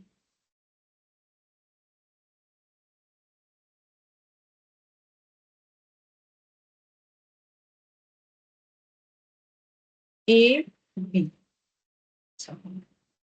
opening minus closing, opening minus closing, तो क्लोजिंग डिवाइड होगा, ओपनिंग तो कुछ था नहीं तो मैंने कुछ लिखा नहीं। क्लोजिंग इन्वेंट्री कितना था 1 लाख, सारे एसेट लाइबिलिटीज इक्वली डिवाइड होंगे, तो 1 लाख का आधा आधा कितना होता है 50,000 और 50,000। तो 50,000 और 50,000, यहाँ पर नेगेटिव 50,000, अगेन नेगेटिव 50,000, तो ओवरऑल हो जाएगा -1। Fourth number, change in inventory के बाद अदर एक्सपेंसेस, अदर एक्सपेंसेस ए और बी। ठीक है, अच्छा अदर एक्सपेंसेस कैसे होगा डिवाइड, वही 5:4 में। टोटल कितना है 3,06,000, 3,06,000 को करो 5:4 में डिवाइड,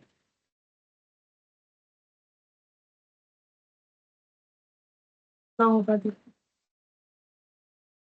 1,70,000 और 1,36,000। 170 136। अच्छा, ये बन गया पूरा, ये जो पीएल है उसका पूरा ये डेटा रेडी हो गया। उसके बाद share capital 5 million, share capital ये लाइबिलिटी है, ये कैसे डिवाइड करना है, एसेट लाइबिलिटी को बोल दिया है इक्वली डिवाइड करना है। तो कितना है, शेयर कैपिटल है 4,01,000, 4,01,000 को डिवाइडेड बाय 2 करके देख लो कितना होता है इक्वली डिवाइड करने से।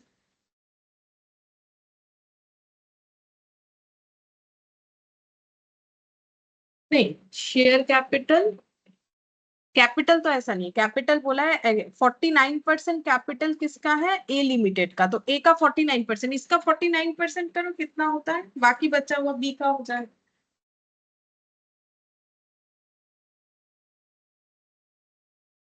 4,01,000 का 1,96,490। 1,96,490, और इसका हो जाएगा बाकी बचा हुआ परसेंट। अब 100 माइनस 49 भी कर सकते हो, या फिर ये टोटल से माइनस भी कर सकते हो, एक ही बात है। मतलब 51% लगाओगे तो भी जो आंसर आएगा, माइनस करने से भी सेम ही आंसर आएगा। मैम 2,04,510। 2,04,510। चलो हो गया शेयर कैपिटल। शेयर कैपिटल के बाद है रिजर्व सरप्लस। Reserve surplus 1,99,000। तो रिजर्व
नेट चल रहा है।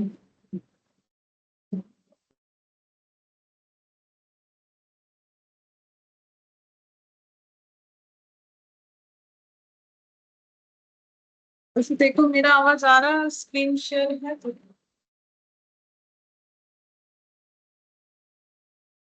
हेलो, हाँ मैम। कुछ और स्क्रीन शेयर है? हाँ मैम। अच्छा ठीक है। अच्छा, रिजर्व एंड सरप्लस को कैसे डिस्ट्रीब्यूट करेंगे? ये तो रिजर्व एंड सरप्लस को क्या बोलते हैं, लाइबिलिटी साइड में लिखते से लाइबिलिटी बोलते हैं, सारे एसेट्स और लाइबिलिटीज को तो इक्वली डिवाइड करना है। तो फिर कितना है, तो 1,99,000, इसको इक्वली डिवाइड करके बताओ कितना हो जाएगा 1,99,000/2 करके। मैम 99,500।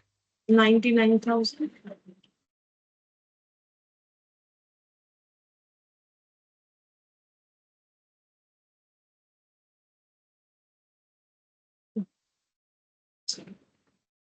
इसके बाद हमें क्या करना था, कहाँ चला गया?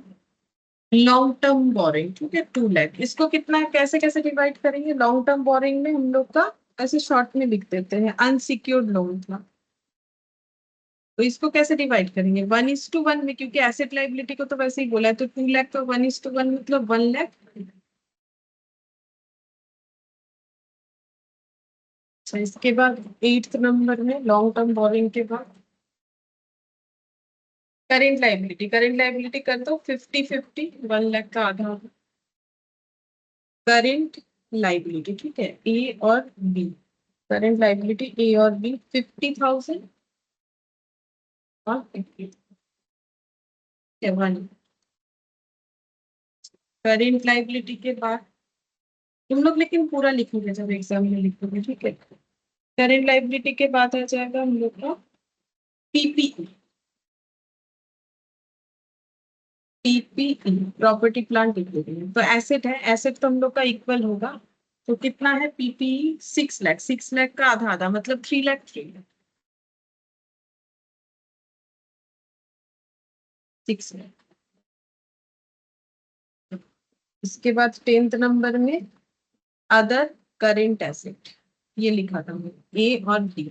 एसेट है, ये भी आधा आधा होगा। Other current asset 2 lakh, 2 lakh का हाफ हाफ 1 लाख 1 लाख।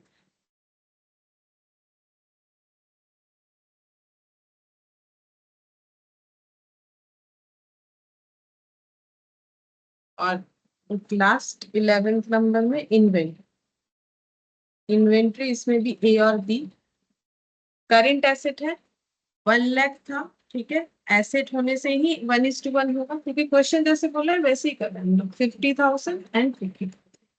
तो देखो मेन क्वेश्चन में तो वैसा कुछ है नहीं कि हमें बहुत ज्यादा बैलेंस शीट में सोच समझ के लिखना है, ये नहीं, ये सीधा सीधा चीज दे दिया है करना है। बट ये प्रेजेंटेशन ज्यादा मायने रखता है कि हम लोग कैसे डिवाइड कर रहे हैं। ऐसे आसान है, कुछ कुछ डिवाइडेशन 1:1 में दे दिया, लेकिन 5:4 ये सब थोड़ा सही तरीके से करना पड़ेगा, ठीक है। तो इस तरीके का मैं डिवाइडेशन दे देगा, हो गया। ये वाला देखो ऐसे किया है मैंने, सेल्स रेवेन्यू इस तरीके से डिवाइड करके हम लोगों ने भी देखा है, ठीक है। इसके बाद नेक्स्ट वाले क्वेश्चन में ये एग्जाम्पल्स है, ठीक है। एग्जाम्पल्स मैंने पढ़ के देखा है कि वैसा कुछ है नहीं, जैसा हम लोग क्वेश्चन कर रहे हैं उसी टाइप का सिमिलर है, ठीक है। तुम लोग खुद भी देख सकते हो, इंपॉर्टेंट होगा तो हम करवा देते, ठीक है। फिर भी देखेंगे, अगर लास्ट में टाइम बचेगा तो बता देंगे। बोल रहा है कि A limited entered into joint venture with B limited on 1:1 basis and a new company C limited was formed. अब ये जब बात बता दिया तो बोलो ये कौन सा फॉर्मेट का बात कर रहा है? Joint venture. Ma'am jointly controlled entity. हाँ मतलब जेसीई बताया ना कि न्यू एंटिटी बन रहा है, तो न्यू एंटिटी सी मतलब ए और बी ने स्टार्ट किया जॉइंट वेंचर, और उन्होंने काम जो किया वो सी एंटिटी के थ्रू से किया, ठीक है। तो वो हो गया JCT. was formed for the same purpose and follow, मतलब ए बी जो काम करते थे मतलब वही पर्पस के लिए सी को बनाया गया। बैलेंस शीट उनका दे दिया है ए बी सी तीनों का। तो यहाँ पर इन दोनों का शेयर कैपिटल है 7 लाख और 10 लाख और 7,50,000, ठीक है। फिर उसके बाद यहाँ पर और क्या दिया है देखते हैं।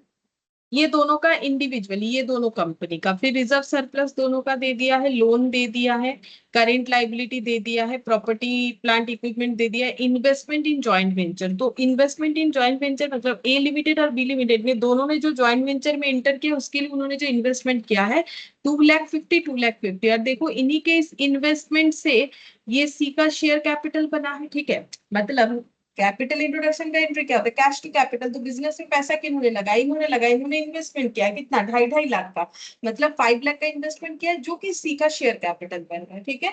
इसके अलावा सी के पास ये रिजर्व सरप्लस है, लोन है, करेंट लाइबिलिटी है, पीपीई है, ठीक है। करेंट एसेट बोला है 2 लाख और 1,25,000 और इसका 50,000। Prepare the balance sheet of A limited and B limited under proportionate consolidated method. ये नाम बोलने से भी पता चलता है कि हमें वो जेसीई वाला बोल रहा है, क्योंकि वहां पर ही हम लोगों ने सीखा था कि प्रोपोर्शनेट मेथड हम लोग यूज करेंगे, प्रोपोर्शनेट कंसोलिडेशन मेथड हम लोगों को यूज करना पड़ेगा, ठीक है। अच्छा, तो देखते हैं यहाँ पर कैसे करके करना होता है।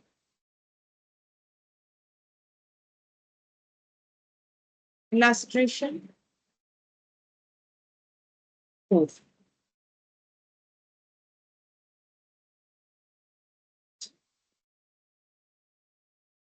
तो यहाँ पर 1:1 बेसिस में बोला है सारा डिस्ट्रीब्यूशन होगा, ठीक है। अगर 1:1 बेसिस में होगा तो हमें क्या प्रोपोर्शनेटली डिस्ट्रीब्यूट करना है, यहाँ पर एक बार पढ़ के देखो क्या बोला है। बोल रहा है कि proportionate consolidation method is used. इसका मतलब है वेंचरर्स शेयर ऑफ एसेट, मतलब यहाँ पर वेंचरर्स कौन कौन है, ए और बी, ठीक है। इनका share of asset, liability, revenue and expenses is reported as separate line item in venturers statement. इनका मतलब हर एक वेंचरर का एसेट, लाइबिलिटी, रेवेन्यू, एक्सपेंसेस सारी चीजों को हमें अलग से दिखाना पड़ेगा, ठीक है। सारी चीजों को हमें अलग से दिखाना पड़ेगा। तो वेंचर ये दोनों ने मिलकर ये सी बनाया, तो ये जो 12 लाख रिजर्व एंड सरप्लस है इसमें इन दोनों का शेयर हमें बताना पड़ेगा। बेसिकली ये चीज बोला जा रहा है, ठीक है। कि यहाँ पर मैंने और कुछ लिखवाया था कि नहीं, देख लेते हैं, मुझे याद तो नहीं आ रहा है। जेसीई में कुछ लिखवाया था, हाँ, we have to follow proportionate consolidated method. मैंने बोला था क्वेश्चन से बताएंगे, ठीक है। तो ये अभी क्वेश्चन से ही बता देंगे।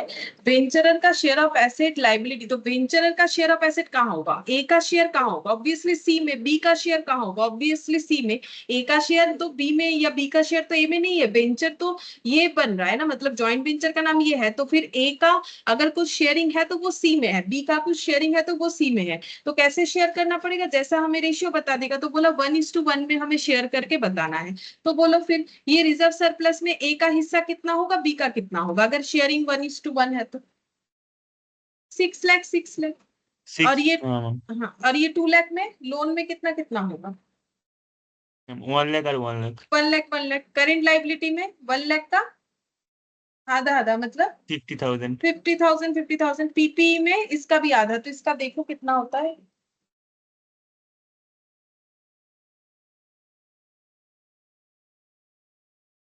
97 लाख 5,000 9,75,000 9,75,000 हाँ मैम 9 लाख 9,75,000। और ये इसको एक बार छोड़ते हैं क्योंकि इसमें कुछ शेयरिंग नहीं दिख रहा है। क्यों नहीं दिख रहा है बता रहे हैं, क्योंकि बताया अभी, देखो बता रहे क्या बताया अभी, ये जो है ये यही तो मेरा यहाँ शेयर कैपिटल बना रहा है, ठीक है। इसीलिए इसमें यहाँ पर कोई शेयरिंग नहीं दिखेगा। करेंट एसेट ये 50,000 में यहाँ पर कितना हो जाएगा, 25 और 25। मतलब सीधा बात है, हम लोगों ने भी जितना भी शेयरिंग देखा एक्सेप्ट ये जॉइंट इन्वेस्टमेंट को छोड़ देने से सारे शेयर्स का वैल्यू इसमें क्या हो जाएगा, ऐड हो जाएगा। मतलब ए लिमिटेड का ऑलरेडी रिजर्व सरप्लस इतना, यहाँ 6 लाख ऐड होगा, यहाँ 6 लाख ऐड होगा, यहाँ पर 1 लाख ऐड होगा, यहाँ पर 1 लाख आ जाएगा, यहाँ पर और 50,000, यहाँ पर और 50,000, यहाँ पर 9,75,000, यहाँ पर और 9,75,000, यहाँ पर आ जाएगा 25,000, यहाँ पर आ जाएगा 25,000, ठीक है। और ये जो 2,50,2,50 है, मतलब यहाँ का इन्वेस्टमेंट और यहाँ का शेयर कैपिटल ये दोनों अपने आप में कैंसिल आउट हो जाएगा। क्यों, क्योंकि ए लिमिटेड बी लिमिटेड ने ही सी लिमिटेड को बनाया है, ठीक है। तो उन्होंने ही पैसा डाला है, ठीक है। तो अगर हम अपने बिजनेस में पैसा डाल रहे हैं तो उसको कैपिटल भी दिखाएंगे, उसको इन्वेस्टमेंट भी दिखाएंगे, ये तो पॉसिबल नहीं है ना। जैसे अपने आप को इंडिविजुअल सोचो, इंडिविजुअल हो, बिजनेस में कैपिटल इंट्रोड्यूस इंट्रोडक्शन की हो, जैसे 11 में जो फर्स्ट जर्नल एंट्री सीखते हो कैश टू कैपिटल, तो वो मेरा कैपिटल भी वो मेरा इन्वेस्टमेंट भी है, ये तो पॉसिबल नहीं है, ठीक है। तो एक्चुअली क्या हो रहा है, सी लिमिटेड में यहाँ पर अगर हम लोग कैपिटल दिखाएंगे तो 5 लाख, ठीक है, सी लिमिटेड का बात कर रहे हैं, और सी लिमिटेड में इन्वेस्ट कर रखा है जो ए लिमिटेड बी लिमिटेड है, उन्होंने 2,50,000, और सी लिमिटेड और ए लिमिटेड बी लिमिटेड कोई अलग नहीं है, बस ए लिमिटेड बी लिमिटेड ने एक अलग एंटिटी बना लिया है उस जॉइंट वेंचर को एग्जीक्यूट करने के लिए, ठीक है। तो जब ये लोग अपना कॉन्सोलिडेटेड बनाएंगे, कॉन्सोलिडेटेड का मतलब ए बी और सी तीनों को मिला के जब लिखेंगे तो फिर सी का ए बी के बैलेंस शीट में क्या दिख रहा होगा, ए ने दिखाया होगा मैंने इन्वेस्ट कर रखा है 2,50,000 का, बी ने दिखा रखा होगा मैंने इन्वेस्ट कर रखा है 2,50,000 का। अब ये तीनों चीज को जब मर्ज कर देंगे तो ये इधर आ जाएगा, मतलब तीनों को जब मर्ज करेंगे तो यहाँ पर कैपिटल 5 लाख और यहाँ पर इन्वेस्टमेंट 5 लाख, तो मेरा ही इन्वेस्टमेंट मेरा ही कैपिटल, ये तो पॉसिबल नहीं है, तो दोनों को हम लोग कैंसिल आउट कर देते, इसको लिखते ही नहीं है, ठीक है। तो ये पॉइंट टू भी नोटेड था कि हमें ये चीज को लिखना नहीं है, ठीक है। बाकी चीजों को कैसे लिखेंगे, जैसे हमें डिवाइड, यहाँ 1:1 बोला है तो 1:1 में डिवाइड करते हुए हम लोग इसे लिख देंगे, ठीक है। तो ऐसे करके हो जाएगा। अच्छा चलो, तो अब हम बना के दे देते हैं, कॉन्सोलिडेटेड मेथड में बैलेंस शीट बना के देना है A limited and B limited का, ठीक है। अब इंडिविजुअली मतलब ए लिमिटेड का कंसोलिडेशन बैलेंस शीट बनेगा, consolidated balance sheet with C, और बी लिमिटेड का कंसोलिडेटेड बैलेंस शीट बनेगा विद सी, ठीक है। तो तब भी तुम लोग नहीं दिखा सकते, अगर तीनों का एक साथ हुआ तब भी नहीं दिखा सकते, अगर इंडिविजुअली तो ए जैसे बोलेगा कि मैंने 2,50,000 इन्वेस्ट किया है और सी लिमिटेड को जब मिला रहे हैं तो उसमें डाला हुआ कैपिटल भी मेरा है, तो वही सेम ही बात हुआ, मेरा ही कैपिटल मेरा ही इन्वेस्टमेंट, ये तो हम नहीं बोल सकते, मेरा वो कैपिटल है, ठीक है। जो कैपिटल है उसे हम लोग इन्वेस्टमेंट नहीं बोलते हैं कभी भी, ठीक है, तो इसी वजह से हम लोग नहीं दिखा सकते, तो उसको हम लोग कैंसिल आउट कर देंगे, ना तो उसे हम लोग कैपिटल दिखाएंगे ना तो उसे हम लोग इन्वेस्टमेंट दिखाएंगे, ठीक है। अच्छा, तो यहाँ पर लिखेंगे consolidated balance sheet of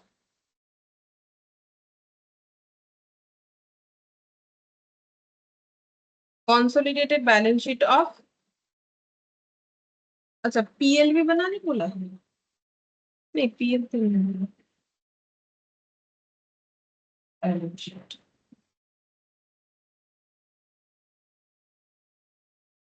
A limited और बी लिमिटेड, ठीक है, पहले ए लिमिटेड बना,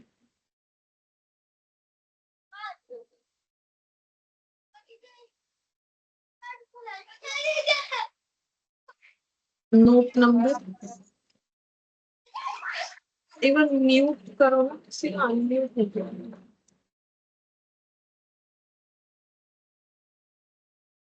equity and liability,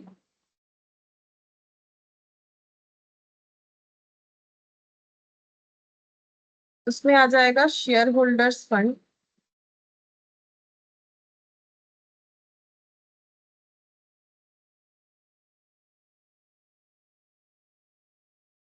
share capital, reserve and surplus, हम थोड़ा शॉर्टकट यूज कर रहे हैं, ठीक है, रिजर्व सरप्लस को R/1 2, अच्छा और क्या आ जाएगा, शेयर कैपिटल, लोन, लोन जो है वो नॉन करेंट लाइबिलिटी में आ जाएगा, नॉन करेंट लाइबिलिटी एनसीएल लिख दिया, इसमें हो जाएगा, नोट्स नंबर बाद में डिसाइड करते हैं, नॉन करेंट लाइबिलिटी और करेंट लाइबिलिटी, और यहाँ पर .2 देके एसेट्स, नॉन करेंट एसेट उसमें पीपीई है, हाँ, और करेंट,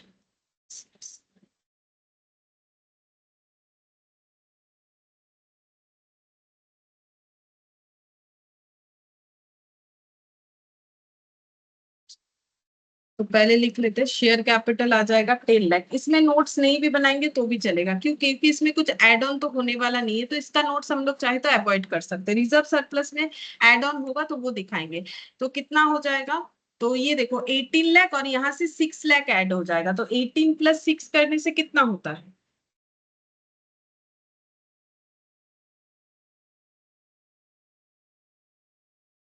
18 19 20 23 24 लाख, अच्छा, करेंट लाइबिलिटी यहाँ पर नॉन करेंट लाइबिलिटी 3 लाख था और यहाँ से 1 लाख आएगा, 3 लाख और 1 लाख 4 लाख। और करेंट लाइबिलिटी में, अच्छा नॉन करेंट लाइबिलिटीज में ये भी लिखा जा सकता है long term borrowing, long term borrowing, ठीक है ये हो गया। अच्छा करेंट लाइबिलिटी सिर्फ करेंट लाइबिलिटी लिखा हुआ है, 1 लाख का आधा मतलब 50, 4,50,000 हो जाएगा। अब ऐड करके बताओ कितना होगा। 10 लाख और ये हो गया 34 और 4 38 और 4 42 लाख 50,000, ठीक है। इधर भी उतना ही आना चाहिए। देख लेते पीपीई ए का कितना था 30 लाख 50 और यहाँ से ऐड होगा 9 लाख 75, तो कितना हो रहा है, इसका आधा था 9 लाख 75 और 30 लाख 50 कितना हो जाएगा।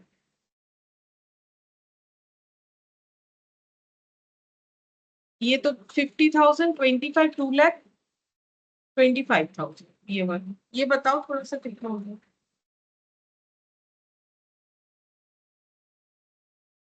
30 40 लाख लाख 25,000। हाँ 40 लाख 25, तो 25 50 और यहाँ हो गया 42 लाख 50, ये बन गया। अच्छा इसका अब हम लोग बना देंगे नोट्स, नोट्स टू अकाउंट।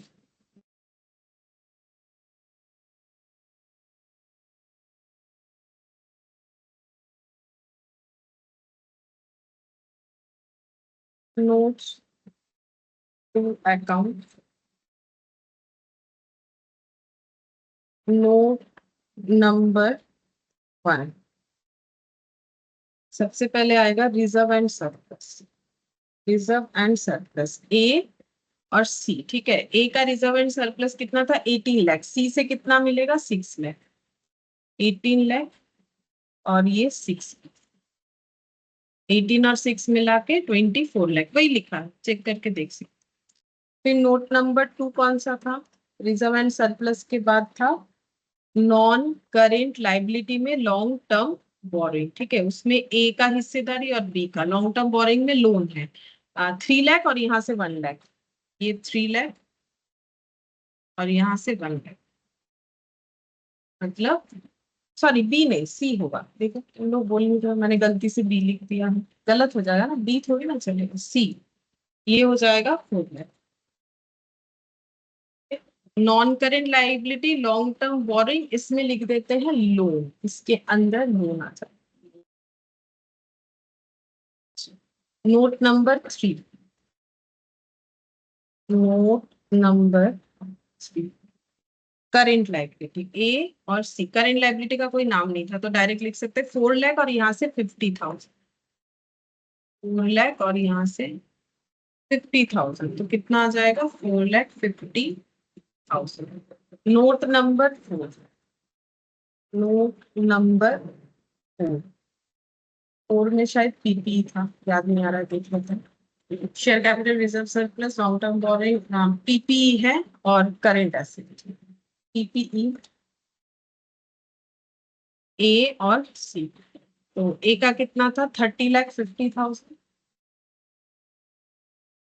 और ये हो गया 9 लाख 75, टोटल करके 40 लाख 25,000।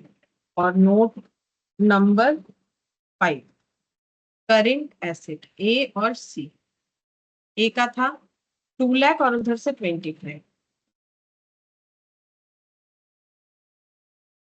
2 लाख 25 बन गया। अच्छा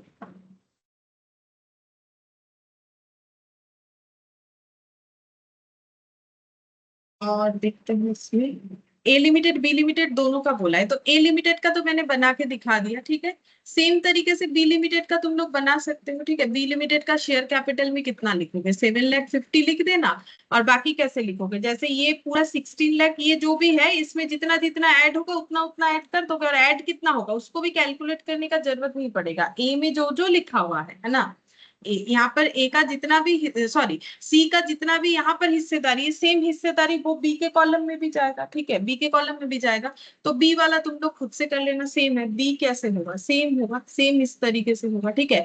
बी का हिस्सेदारी लेना है हर जगह पे एंड ऐड कर देना है सी का हिस्सेदारी। सी का हिस्सेदारी कितना आएगा, जितना हमारे ए में आया, क्योंकि ये सब इक्वली डिवाइड हुआ है ना, तो 6 लाख, 1 लाख 50, 9 लाख 75 और 25 यही आ जाएगा। ये देखो दिखा देना, ये देखो यहाँ पर 6 लाख, 1 लाख 50, 9 लाख 75, 25, बस आंसर अलग आएगा बिकॉज यहाँ पर बी का वैल्यूज अलग है तो आंसर तो अलग आएगा, ठीक है। तो ये तुम लोग कर लेना, ठीक है, इसको हम दिखा के टाइम नहीं करना।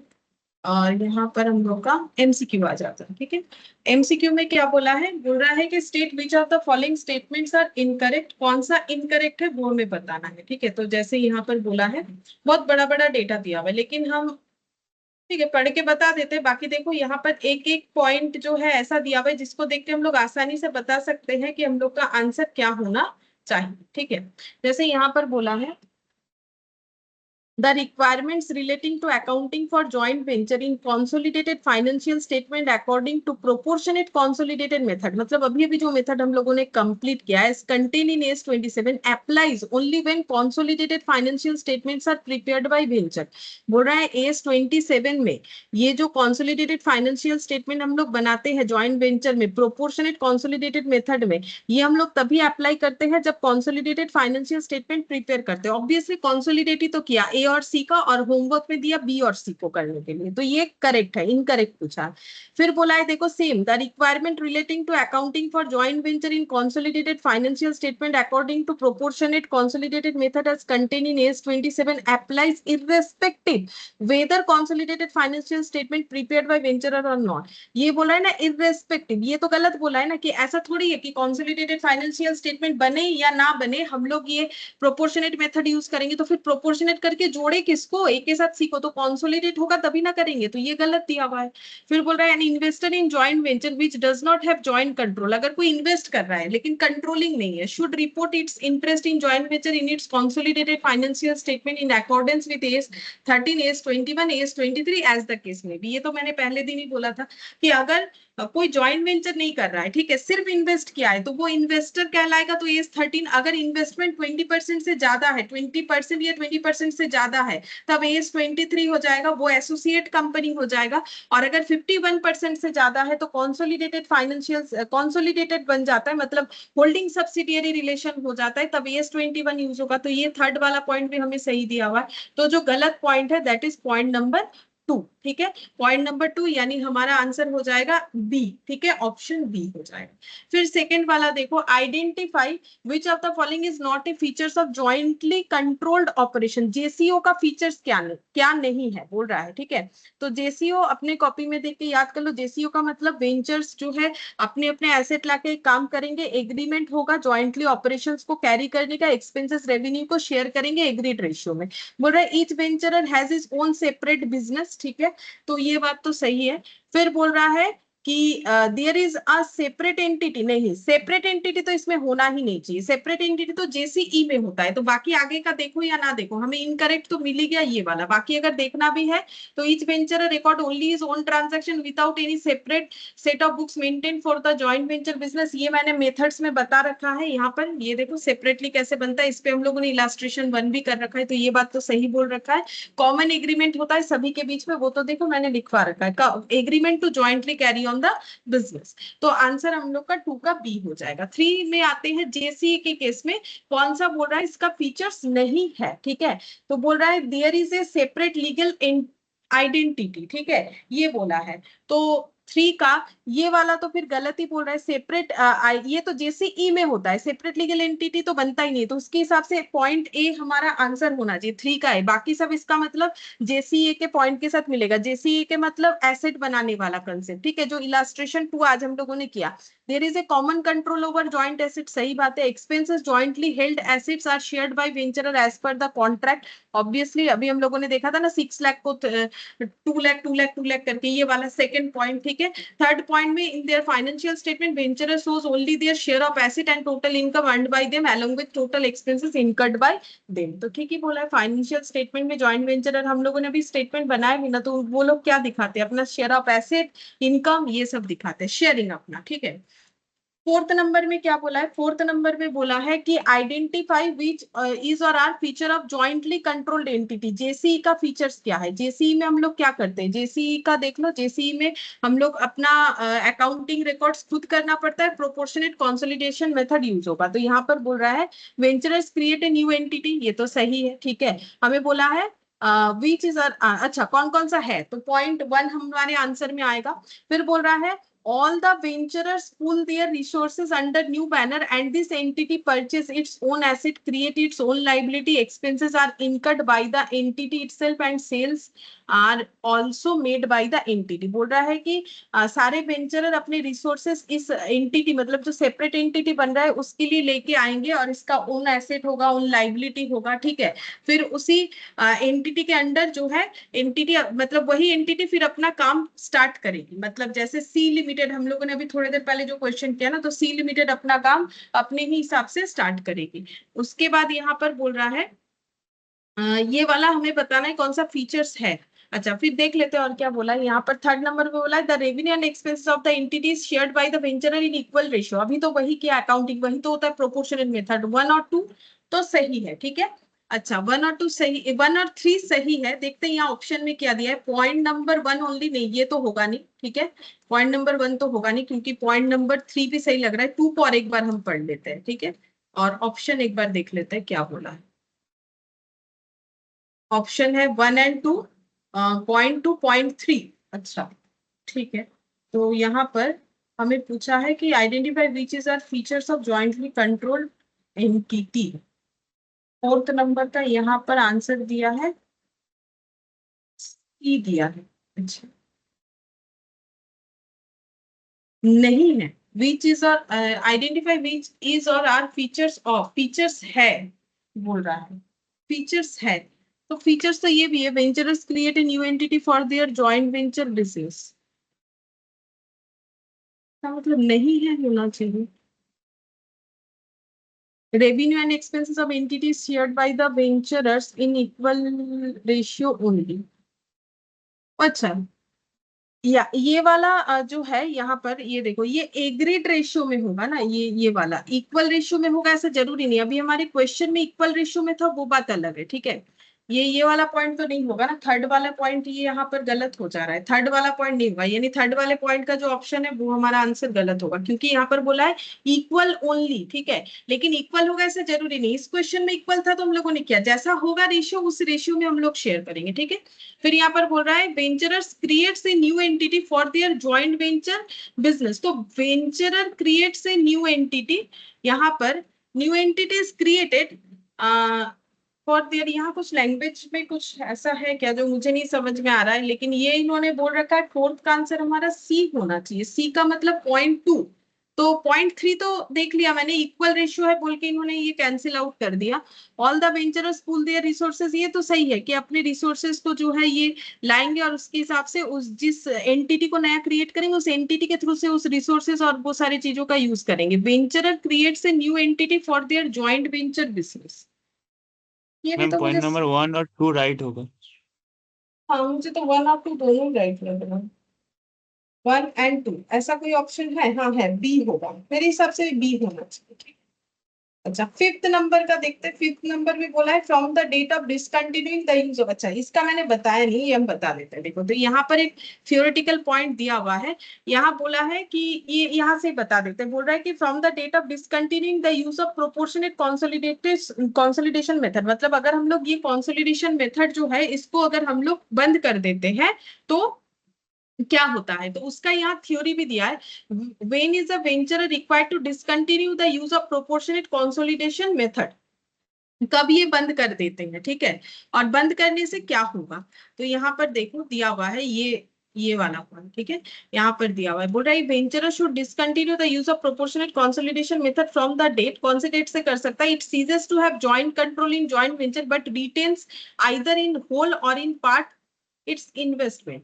अच्छा, बोल रहा है कि ज्वाइंट कंट्रोल जो है बंद हो गया, it ceases to have joint control in the joint venture but retains either in whole or in parts its investment. Investment क्या है, मतलब अब इन्वेस्टर बन के रह गया, कंट्रोलिंग कुछ नहीं है, तब जो है प्रोपोर्शनेट कंसोलिडेशन मेथड बंद कर देना चाहिए, ठीक है। मतलब हम लोग प्रोपोर्शनेट कंसोलिडेशन मेथड कब लगा सकते हैं, जब हम लोग जो को वेंचरर है, लेकिन बोल रहा है कि वेंचर होने का जो क्राइटेरिया था कि हम लोग बिजनेस को ज्वाइंटली कंट्रोल करेंगे, वो बंद हो गया, बट इन्वेस्टर होके रह गए, तब हमें वो मेथड बंद कर देना चाहिए। फिर क्या बोला है, the use of proportionate consolidated method is no longer appropriate, अगर हमें लगे कि ये और एप्रोप्रिएट नहीं है यूज करना, तब हम लोग कर सकते हैं। और ये सब्जेक्टिव बात है, जैसे अगर सीए को लगता है कि हाँ ये बंद कर देना चाहिए, तो वो रीजन दिखा के बंद करेंगे कि हाँ इसीलिए हमें एप्रोप्रिएट नहीं लग रहा है, इसीलिए हम लोग ये मेथड यूज नहीं कर रहे हैं, because the joint venture operates under several long-term restrictions that significantly impair its ability to transfer funds to the venturer। बोल रहा है कि यहाँ पर रीजन इस तरीके से दिखाया है कि joint venture operates under several long-term, ये तो बहुत सारा लॉन्ग टर्म रेस्ट्रिक्शन है that significantly impair its ability to transfer funds to venturer, और वेंचरर को फंड्स ट्रांसफर में भी रेस्ट्रिक्शन लग जाएगा। इस तरीके के केस में हम लोग जो है प्रोपोर्शनेट कंसोलिडेशन मेथड को और आगे यूज नहीं करेंगे। और ऐसा करने पे क्या होता है, बोल रहा है कि from the date of discontinuing the use of proportionate consolidation method, if interest in entity is more than 50%, मतलब जब हम लोग ये मेथड लगाना बंद करें, मतलब हम लोग ज्वाइंट वेंचर में नहीं रह रहे, को वेंचरर नहीं हो रहा है रिलेशन, तब अगर हमारा होल्डिंग उसमें 50% से ज्यादा है तो हम लोग AS21 अप्लाई करेंगे। अगर हमारा जो शेयर होल्डिंग है वो 20% या उससे ज्यादा है बट अप टू 50% है, 50% से ज्यादा हो जाएगा तो AS21, क्योंकि होल्डिंग सब्सिडियरी बन जाएगा। और अगर 20% से ज्यादा है या 20% तक, 20% से 50% के अंदर है, तो उस केस में एसोसिएट बन जाएगा, तो AS23 अप्लाई करना स्टार्ट कर देंगे, ठीक है। और अगर हमारा होल्डिंग 20% से भी कम है, ठीक है, उस केस में हम लोग AS13 अप्लाई करना स्टार्ट कर देंगे। ये 3 पॉइंट हमें थियोरेटिकली ये क्वेश्चन पूछता है तो ये आंसर देना पड़ेगा। और for this purpose the carrying amount of the investment, investment का कैरिंग अमाउंट क्या हो जाएगा, carrying amount of the investment at the date on which joint venture relationship ceases to exist should be regarded as cost thereafter. और इससे क्या होगा, investment का जो कैरिंग अमाउंट है ऑन दैट मोमेंट कि हम लोगों ने इस बिजनेस में, मतलब जो हमारा को वेंचरर था वो अब हमारा वेंचर नहीं है, क्यों, या तो वो हमारा होल्डिंग सब्सिडियरी रिलेशन में आ गया, या एसोसिएट और इन्वेस्टर के रिलेशन में आ गया, या सिंपल इन्वेस्टर वाले रिलेशन में आ गया। तो उस समय पे इन्वेस्टमेंट का मतलब उस कंपनी में पैसा लगा के जो हम लोगों ने इन्वेस्टमेंट किया था, उस इन्वेस्टमेंट का कैरिंग अमाउंट क्या मानेंगे, at the date on which joint venture relationship ceases to exist should be regarded as cost thereafter. तो ऑन दैट मोमेंट जो हमारा कैरिंग अमाउंट रहेगा इन्वेस्टमेंट का, वही हम लोग अपने इन्वेस्टमेंट का कॉस्ट भी मान लेंगे, ठीक है। तो ये हमें थियोरेटिकली पूछता है, पॉपुलर है ये वाला क्वेश्चन, ठीक है। ये पूछा जाता है कि अगर हम लोग डिसकंटिन्यू प्रोपोर्शनेट कंसोलिडेशन मेथड करते हैं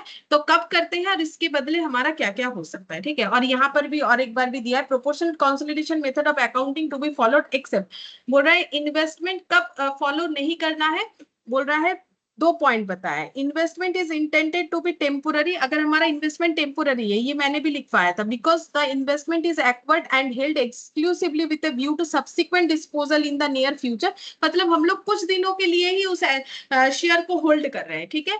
the term near future is explained in AS21, ये नियर फ्यूचर कितना होता है वो AS21 में एक्सप्लेन किया गया, ये मैंने लिखवाया था, ये देखो अगर तुम लोग को याद है कि कब हमें जो है यहाँ पर कहाँ लिखवाया था, the AS applies only when consolidated financial statements can influence operating decision and activity with profit making. Investor does not have joint control, investor का तो control नहीं रहता है। अच्छा, क्या वो AS23 में लिखाया था कि कब नहीं करना चाहिए, मुझे याद तो नहीं आ रहा है, बट ऐसा हम लोगों ने लिखा था कि रेस्ट्रिक्शन क्या है, तो investment is intended to be temporary, अगर इन्वेस्टमेंट टेम्पोररी है तो फिर प्रोपोर्शनेट कंसोलिडेशन मेथड नहीं लगाना चाहिए। Joint venture operates under severe long term restriction, अगर हम लोग जो इन्वेस्टमेंट कर रहे हैं उसमें कोई लॉन्ग टर्म रेस्ट्रिक्शन बनने वाला है, ठीक है, कि हम लोग जब चाहे अपना शेयरिंग नहीं छोड़ सकते हैं, ठीक है, विच significantly impair its ability to transfer funds to the venturer. In both the above cases, investment of venturer in the share of investee is treated as investment. तब इसे simple investment AS13 माना जाएगा. ये शायद मैंने AS23 में बताते वक्त बोला है, लिखा तो है. अगर तुम लोग देखोगे तो 2 रेस्ट्रिक्शन लगता है. अगर हमारे इन्वेस्टमेंट में कोई रेस्ट्रिक्शन है कि हाँ हम लोग लॉन्ग टर्म का कोई रेस्ट्रिक्शन है, इतने दिन तक होल्ड करना ही पड़ेगा, तब हम लोग प्रोपोर्शनेट कंसोलिडेशन मेथड नहीं लगाएंगे. या फिर ऐसा अगर है कि इन्वेस्टमेंट टेम्पोररी है, ज्यादा दिन के लिए हम लोग होल्ड नहीं कर रहे, तब हम लोग जो है प्रोपोर्शनेट कंसोलिडेशन मेथड नहीं लगाएंगे. ठीक है, तो ये 2 बता दिया. और ये लास्ट वाला क्वेश्चन, ये वाला, ठीक है, ये JVR लिमिटेड, ये वाला देखते हैं. JVR limited has made investment. JVR limited ने इन्वेस्टमेंट किया है, ठीक है, ये है JVR, ठीक है, इसने इन्वेस्ट किया है 97.84. ये कौन है? ये है इन्वेस्टर है, ठीक है. इतने करोड़ का इसने इन्वेस्टमेंट किया है इन equity share of QSR limited, ठीक है, QSR में इन्वेस्ट किया है इन pursuance of joint venture agreement till 2000. और ये दोनों जॉइंट वेंचर में थे 2001 2002 तक. That is more than 12 months. ठीक है, मतलब ये 12 मंथ से ज्यादा हो जाएगा, मतलब 1 साल तो हो गया ना. ठीक है, 1 साल तो हो गया. तो बोल रहा है जॉइंट वेंचर JVR लिमिटेड जो है उसने इस कंपनी में इन्वेस्ट किया है 97.84 का, और ये जॉइंट वेंचर एग्रीमेंट में भी थे. The investment has been made at par. Investment par value पे, मतलब इसी पे किया गया था. QSR limited has been in continuous losses for last 2 years. तो इनका 2 years तक क्या हो रहा है? लॉस हो रहा है. ठीक है, JVR limited is willing to reassess the carrying amount of investment in QSR Limited and wish to provide for diminution in the value of investment. तो इनके बैलेंस शीट में, JVR के बैलेंस शीट में इन्वेस्टमेंट बोल के कितना दिख रहा है? 97.84. कहाँ इन्वेस्ट किया है? QSR में. अब ये लॉस करते जा रहे हैं, तो ये बोल रहे हैं हम लोग अपने इन्वेस्टमेंट के वैल्यू को फिर से रीअसेस करेंगे और उसके वैल्यू को हम लोग कम करना चाहते हैं. क्यों? अगर कंपनी लॉस कर रही है तो इन्वेस्टमेंट का वैल्यू तो गिरेगा. अब बोल रहे हैं however QSR Limited has a futuristic and profitable business plan and projection for the coming years. But इनके पास क्या है? इनका जो है एक प्लान है, प्लान के हिसाब से ये फ्यूचर में प्रॉफिट करने वाले, वही बोल रहा है. ठीक है, कमिंग ईयर्स में. Discuss whether the contention of JVR limited to bring down the carrying amount of investment in QSR limited is in accordance with accounting standard. तो फिर ये जो अपना इन्वेस्टमेंट का वैल्यू कम करना चाह रहे हैं, क्या ये सही है? मतलब ये तो अभी का प्रेजेंट कंडीशन देके कम करना चाह रहे हैं, लेकिन जिस पे इन्वेस्ट कर रखा है उनका तो फ्यूचर जो प्रोजेक्ट है उसके हिसाब से उनको प्रॉफिट होने वाला है. तो क्या इनका जो डिसीजन है ये सही है कि नहीं है? ये बेसिकली AS13 के हिसाब से है इसका आंसर. ये हम लोगों ने अभी तक जो एस किया उसके हिसाब से है नहीं, फिर भी यहाँ पर दिया है तो हम मेन पॉइंट पढ़ के बता देते हैं कैसे करके इसका डिस्कशन करना पड़ेगा. यहाँ पर ये वाला, तो यहाँ पर बोला है as per AS27 financial reporting of interest in joint venture in a venture separate financial statement, interest in a jointly controlled entity should be accounted for as investment in accordance with AS13 accounting for investment. तो बोल रहा है कि ये जो question है ये हमारा AS13 पे बेस्ड है. क्यों? क्योंकि हम लोगों ने यहाँ पर क्या बोला है कि ये तो जॉइंट वेंचर है नहीं, क्योंकि देखो यहाँ पर बोला है कि यहाँ पर बोला है कि equity shares limited in pursuance of joint venture agreement T. Joint venture इनका इतने दिन तक था, सिर्फ 2001 से 2002 तक का था. अच्छा, अब यहाँ पर बोला है कि as per para financial reporting of interest in joint venture, ये तो AS27 का नाम है. In a venture separate financial statement, interest in a jointly controlled entity should be accounted for as an. बोल रहा है कि अगर कोई जॉइंट वेंचर था उसका अकाउंटिंग AS13 के हिसाब से अगर होता है तो वो अकाउंटिंग फॉर इन्वेस्टमेंट, AS13 के हिसाब से अगर हुआ तो अकाउंटिंग फॉर इन्वेस्टमेंट बोलते हैं उसे. ठीक है, मतलब AS13 के हिसाब से अगर होता है. ये कब होता है? अगर जॉइंट वेंचर वाला रिलेशन ना रहे. ठीक है, अब बोल रहा है कि AS13 अकाउंटिंग फॉर इन्वेस्टमेंट में क्या बोला है? लॉन्ग टर्म इन्वेस्टमेंट को कैसे दिखाते हैं? कॉस्ट में दिखाते हैं. ठीक है, तो इनका तो ये लॉन्ग टर्म इन्वेस्टमेंट है, मोर देन 1 year बोला था. However when there is a decline, अगर इन्वेस्टमेंट का वैल्यू कम हो जा रहा है अदर देन टेम्पोररी, मतलब टेम्पोररी नहीं है, हमें अगर ये लग रहा है कि बहुत मतलब ये डिक्लाइन आगे होते ही जाएगा क्योंकि 2 साल का लॉस था, तो अदर देन टेम्पोररी होता है. ये सब डिटेल्स में AS13 में है. In value of long-term investment, the carrying amount is reduced to recognize the decline. तो एक्चुअली इसका रूल्स ये है AS13 में, सीधा बात ये है कि अगर हम लोगों ने किसी इन्वेस्टमेंट को परचेस किया है लॉन्ग टर्म के लिए और उसका वैल्यू अगर टेम्पोररी नहीं, परमानेंटली डिक्लाइन हो रहा है तो हम लोग रिड्यूस्ड अमाउंट को रिकॉर्ड कर सकते हैं, ये ही बात लिखा हुआ है। Indicator of the value of an investment are obtained by reference to its market value, the invested asset and result and the expected cash flow from the investment. ठीक है, और ये सारे इंडिकेटर्स हमें मार्केट से मिलता है कि ये परमानेंटली डिक्लाइन है कि टेम्पोररी डिक्लाइन है। ठीक है, मार्केट से पता चल जाता है कि जो जहां हम लोगों ने इन्वेस्ट किया है उससे हमें फ्यूचर में कोई कैश फ्लो आने वाला है भी कि नहीं। The type and extent of the investor's stake in the investee are also taken into account. However, where there is a decline other than temporary, अगर temporary नहीं है in the carrying amount of long-term investment के case में the resultant reduction in the carrying amount is charged to profit and loss statement. तो जो decline होगा उसे हमें PL में चार्ज कर देना चाहिए और हम लोग अपने carrying amount को कम कर सकते हैं। ठीक है, और यहाँ पर फिर बोल रहा है since the investment was made, ये देखो अभी इस स्टोरी को बोल रहा है 2001 से 2002 तक, तो ये एक साल का हो गया 2001 से 2002, more than a year, it is long term investment. In the given case दो QSR limited is in continuous losses for 2 years, yet it has futuristic profitable business plan and projection for the coming years.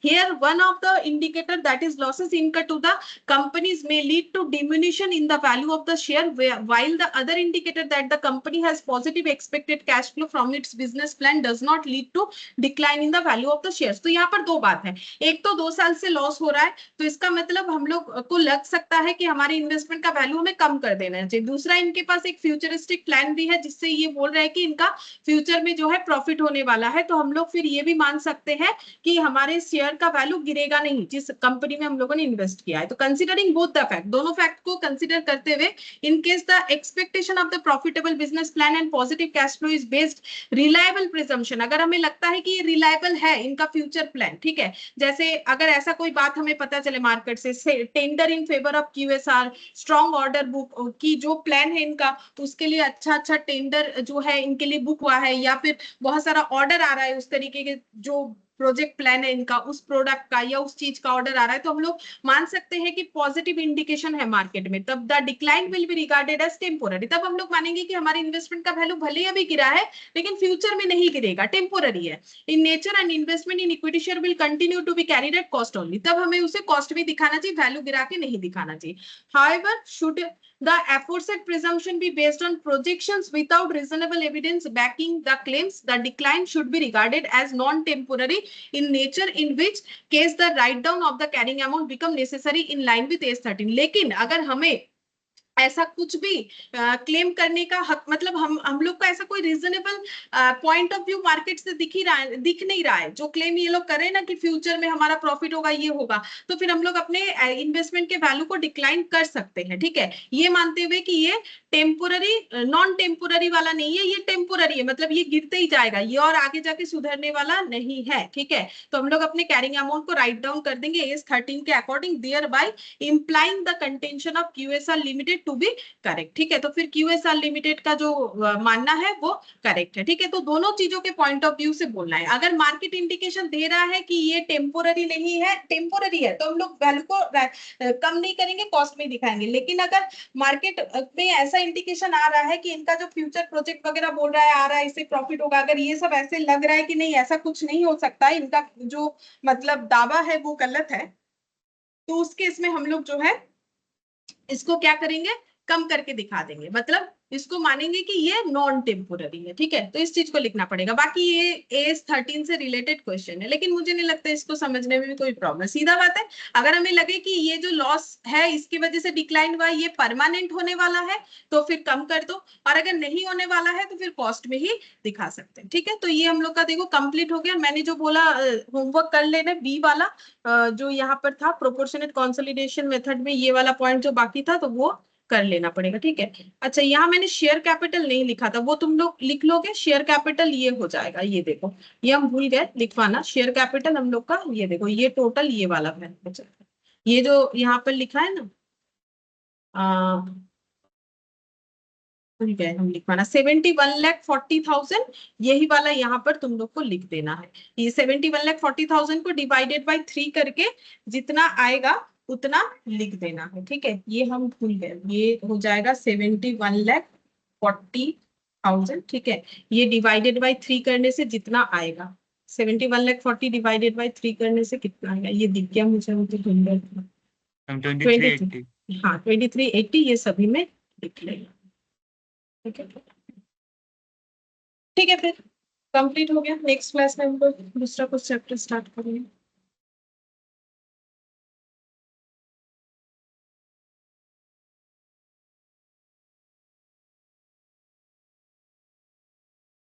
Thank you ma'am.